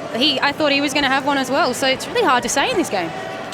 2 minutes to go. 3-3. Stars have 49 seconds more on the power play. Levesque plays it back, and Jan Kubik will settle it down. Steve Best took a tumble in the middle of the ice. Crowd gives a nice little reception to that. I think it was some Jokers players. What would you know? Jan Kubik shot from half off of Matusz Trinka. Rebound and the stick goes flying. Levesque had that go down on him, and it's sent back the other way, and Pete King will play the puck. Back in the middle of the ice, it goes all the way back. Levesque holds on to it through a couple Brewers. Levesque from Western Australia, back to the right point. Conor Smith logged huge minutes tonight, and he's played very well. Back down low, back to Smith. Smith just can't hold the line, and he's got to go and backtrack with Tomek Sak looking to pick his pocket. Jan Kubik has to quickly play it to Smith, who almost gives it away, and Tomek Sak is there, plays it behind the goal. Team's back to full strength. Just 70 seconds to go in the first NHSL game, and we could be heading to overtime unless we get late dramatics. Here comes Jake Riley through 4 players. Riley's got 2 already, and he still can't be knocked off the puck. Riley plays it behind the goal. Levesque looking for somebody in front. Extracurriculars behind the net, and it's a breakaway. Tomek Sak might be able to win it here. Sak stopped by Pete King. Amazing work by Peter on that one. Oh my God. Game saver. Unbelievable. The Stars have come to play, and Pete King has been unbelievable. Yeah, that was amazing. Look, Sak comes in, bit of a bobble, that's unfortunate, but notably both Brewers forwards on their breakaway, Dylan Pope and Tomek Sak, tried the exact same thing. You probably want to be doing something a little bit different there. But yeah, look, we're going to have an even more entertaining end to the game here, I think. Yeah, Chip forward, though, and now they're going to go and race for it, but it'll be the Brewers that get there first. Nicola Powell with just 36 seconds to go. Powell trying to lead a man forward. Bounced off the stick of Jeremy Klein. It goes back in the zone. 25 seconds to go. Boyle plays it down back towards the middle of the ice. Knocked down from Ryan Full, getting some serious late minutes here. Jake Riley, can he find a hat trick? Fires one on net. Matusz Trinka makes the save with 15 seconds to go. Yeah, notably, I was just having a look here. We haven't seen Harding much this period. I think that's a big one that if they've missed out on him late, that could make a huge difference, whether that's fitness, injury, whether he's just having a little rest before the 3-on-3 and the coaches are just banking on that. Yeah, he's going to be a huge presence. And now we're seeing the young D make a big difference out here for the Stars. 15 seconds to go. Big draw win from the Stars. Conor Smith tip shot. Levesque almost directed it home. Time winding down. Stars looking for a winner. Kubik centering play. Puck pops free. It gets back to the point. Hazel throws it on net. It goes in the corner. 2 seconds on the clock. And the first NHSL game in history needs some extra time to decide it. Yeah, I think there's no more fitting fashion to end this game, really. And do we have word on how long the overtime is? 5 minutes. 5 minutes of 3-on-3, and if not, a shootout? 5 minutes on 3-on-3, and if not, a shootout. This is huge. Well, the game story here is 0 for 10 Stars on the power play, 0 for 7 this period. The Brewers were 0 for 6 in the second period, 0 for 9 overall. Jake Riley with 2 goals. Steve Best tied it shorthanded with under 2 minutes to go in what has been just a wild and crazy game. And look, to be fair, both goaltenders have played unreal today. We've got the shot count at the end of the third. 42 for the Brewers for 3 goals, and then 36 for the Stars for 3. Both goaltenders above the 90% mark that we always talk about with goaltenders. Obviously save percentages and everything, but for anyone who's watched this game, they'd argue that the saves are even probably better than the save percentage right now. Both goalies have made some big saves here. Justine, you got some stats for us? I do. I'm seeing face-off wins, and I'm seeing a lot of Foley. So really nice work by Fowler in that period. Face-offs equal possession. Unfortunately, we're going to overtime now, and I think in overtime especially, you're playing 3v3, you must win those face-offs. If I was a coach, if I was Sammy, if I was Mitch, that's what I'd be saying. You start the play off by having control. Well, next goal wins. Matusz Trinka and Pete King at the center line say good day. They'll switch ends. And notably, that switch of ends is going to be huge for a 3-on-3. You see it for those people that watch the NHL a lot. Once you control possession in the offensive zone, a team doesn't necessarily give up the puck very often. They like to regroup and constantly hold the puck because the other team has to go so far to get their players changed. So you can just wear him down. 3-on-3 overtime. Riley plays it back to Conor Smith, getting huge moments here, and the 18-year-old is on the ice for 3-on-3 overtime. Here he is with the puck now. Conor Smith plays it left side to Jan Kubik. Kubik, nice pass to Conor Smith. Smith cuts in front of the net. He couldn't hold on to it. Steve Best just upended him enough, and here comes Zach Boyle going the other way. Boyle burns by Riley, tries to go up top, and Pete King makes the first save. Sack back to the point. Best to Boyle, shot in front. Sack disrupted it enough, and Pete King makes a couple big saves early. The next goal wins the game. And if it's not settled, then we go to a shootout. Great fluidity there by Conor Smith. It was really good to see him out starting on that 3v3. Great play here from Kubik. You see on your screen, he had two guys trailing him, and he's fed it to Conor Smith, wheeling down the boards. Probably shouldn't have cut to the center of the ice. He kind of stopped skating. You probably would have liked to see him use that speed and just continue to go around the guy. But draw one by the Brewers. Shot in front of the net, loose puck down there. It was on the doorstep for Nick Powell. Powell out there with Zach Boyle and Tyler Leeming. Powell down low to Zach Boyle, back behind the net. He's got Jake Riley barring down on him, goes back to the point for Leeming. Leeming chips it off the board. Spinning around is Jake Riley, and Riley will play it forward to Jan Kubik. It goes off his stick, and it's going to go for icing, and a very tired three players for the Stars who've been on the ice for the last, 90 seconds? And are they just running the clock here in overtime? I think they are. It looks like they might be. I think, look, we've hit 3 hours now of hockey, which is great, but it's also, it's a very, very long time. And I think I probably prefer the shootout anyway. So Look, I think we just saw a little bit of a referee error there, calling that icing, but back to the middle. Hazel plays it forward. Zach Steele raises it forward. Trink had to go way out to play it, and he collides with Zach Steele, and now there's a big collision. Sticking up for his goalie is Steve Best, and Best and Steele are going at each other down the other end of the ice. And look at Mateusz Trinka getting late. Look, I think I didn't really see that behind the play. Steve just did what he had to. But that was definitely not a good idea. And now they're dropping it. Yeah, it's happening. Steve Best wants to go in overtime with Zach Steele. And here we go. Steve Best versus Zach Steele. And we have a fight in the NHSL. And two heavyweights. Steele's getting a couple. Steele's getting a couple in. And he's got him.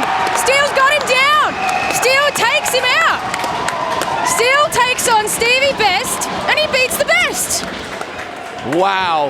Well, Steve Best, first off, there's no suspensions for this in this competition, although they'll be out for the rest of the game, and they won't be part of the shootout. So we see here what happened. Yeah, Zach kind of just bowls over Mateusz Trinka, and you know what? Steve did exactly what he had to. Hamburg goes in, gives him a shove, but yeah, Steve really went for him, and I think that was probably the right thing to do as a leader on that team. And you know what? Zach Steele, great job. This game has now had everything except a power play goal. Great job from Steele, though. Really, really good job standing up for himself, and you know he did what he had to. It wasn't much of a big punch throw and fight. It was very evenly matched, and Steele just did a good job of using the momentum that Steve used with that one punch where he just rolled him to the ground. So that was good. Absolutely. No, big finish there by Steele. If you're in a fight and you end up getting that guy down like that, I mean, you got a couple punches in too. I mean, for a young kid, you got to give it to him. Stevie has to have at least 5 to 7 years on this kid. Oh, huge respect there from Steele. Look at that. He's got him. And Steve Best is going home, and so was Zach Steele there to end the game, which is huge. I mean, that's a big penalty shooter that would be out of the game. To be fair, though, if I was Steele, I'd be taking Stevie on just to get him out of this 3-on-3. Well, exactly, I would just want him out of the game, and I would be able to give my player like Jake Riley. Now he's going to have someone out there who can't really match him the way that Steve does. No, that was great. I think Steele did not only what he had to for his team, not only what he had to for himself, but he's going to end up having a huge impact on the end of this game. Steve Best just trying to go find a spot where he can watch the game. Just kind of walking around. He might have to get SBS On Demand on his phone for that one. Well, we know what's going to be on Zach Steele's Facebook for the next 10 years. And you know what? Credit to him. I would put it on my Facebook too. Absolutely. What a wild night. A game that has had absolutely everything, including overtime. Still 3-on-3. Brewers push it forward. It's a foot race for it between two good skaters. It was Riley that beat out Zach Boyle, and Riley has Boyle all over him, and he gets barreled down. Riley gets back on his feet and back up the ice. Jake Riley intercepted at the last second by Nick Powell, and he gets buried in the corner. Riley chips it back towards Jan Kubik, who keeps it in. Back down low. Levesque to Riley. Riley hit hard in the corner, and the puck goes all the way down, and it's going to be played by Pete King behind the goal. Under 2 to play in 3-on-3 overtime. Pass too hot and heavy for Levesque. Picked up once again. Powell can't hold on to it. Here comes Nick Powell. Banks it to himself off the boards, but Jake Riley is there first. Chipped off towards the right side. Kubik's got Levesque with him. Kubik enters the zone. Levesque to the net, and he couldn't quite connect. Levesque chases after it in the corner. 1:20 to go. Over Kubik's stick, and now the Port Brewers are going to get a chance, and it's a long pass just too far for a very gassed Nick Powell, and Pete King will hold on to it. Time is running in this one. No stop time.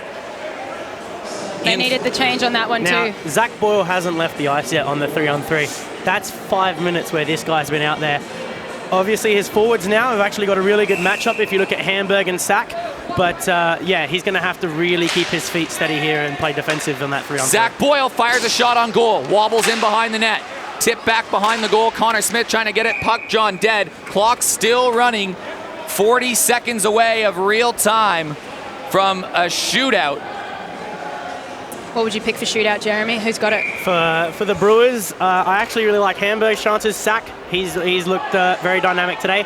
Maybe even Dylan Pope. You need speed in a shootout. Got to get there first. Draw one by Ryan Full. Once again, he's done that all night. Lob pass ahead. In behind the goals is a couple of players. Mcdonald trying to race for that. Trinka trying to play the puck. He gets tied up, and now the Brewers with 14 seconds. Long pass ahead. Here comes Ben Handberg. Chance to win it. Walks and scores!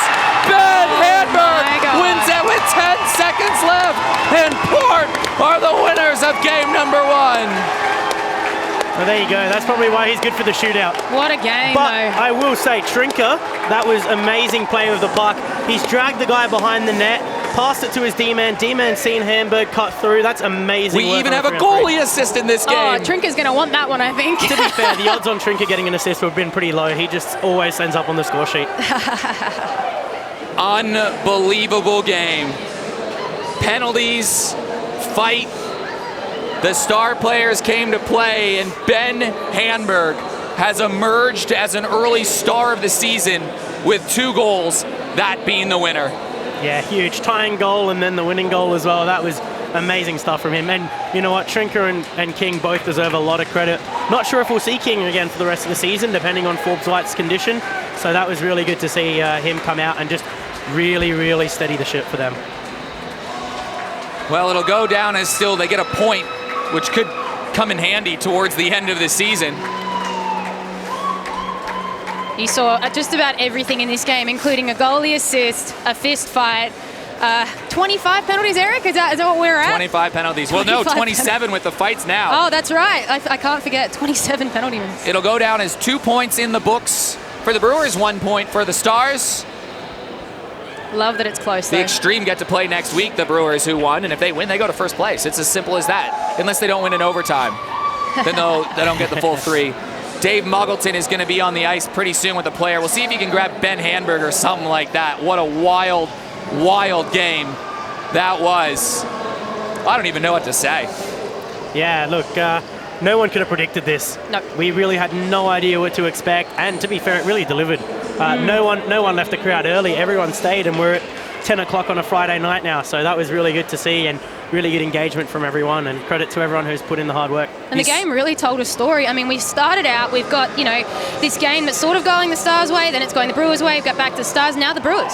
He scored with 7 seconds to go in overtime before the shootout. Ben Handberg, a truly special performance. Circle that name on your score sheet. Number 28 was absolutely brilliant. And I think Dave Muggleton is down with them right now. Dave, down to you and the man of the minute. Could you think of any better way to finish the first ever game of the NHSL? No, that's it. A couple goals and game winner. That's it. Now, with that last one, did you know how many seconds were left on that clock? Because it wasn't much. I wasn't really paying attention to it. Just go down as hard as I can and put it in. That was it. So just talk me through that last goal. So what was step by step in the slow motion that you're experiencing it? Well, I don't actually remember what just happened. I just remember being at the hash marks and aiming for 5-0, and it didn't go 5-0. So, no worries. Well, congratulations on the win. I'll let you celebrate with the boys. yeah, cheers, thanks. Well, Ben Handberg might not remember what happened, but we'll remember that for a really long time. Justine Ruffino, Jeremy Friedrich, final thoughts on this epic game. Yeah, for me, I think it was just the intensity, and you could see how much the game changed throughout the night. That was the key thing, is at moments the Stars had so much momentum, other times the Brewers. There's a lot of things that both teams will go back and work on, but at the end of the day, hard-earned victory that could have gone either way. Absolutely, no, I can't agree more. And, you know, at some point you had to go. They both sort of deserved to win. Well fought, even, you know, spoke by Zach and Stevie as well. But I really think the goalies are big heroes tonight. There are some big saves, both ends of the ice. Some big opportunities for kids like Connor. There was a bit of everything tonight. It was a really good one to watch. Did our stats keepers have the shots on goal in the third period? We hit 42-36 to end that game, so that's going to be some big What numbers. was our total, though? Because ours, we had 40-23 after period one. In the third period, what was that? 23 shots for the Stars. Yeah, and then for the Brewers, we're looking at 14. It makes sense with the power play, so an absolutely wild game. Well, that was a fun one, and we can't wait to do it again next week when the Port Adelaide Brewers play your Adelaide Extreme. Justine, Jeremy, thanks so much for joining us. David Muggleton on the ice. Thanks to everybody tuning in at home on SBS On Demand. And producer Brandon, thank you. We'll see you next week.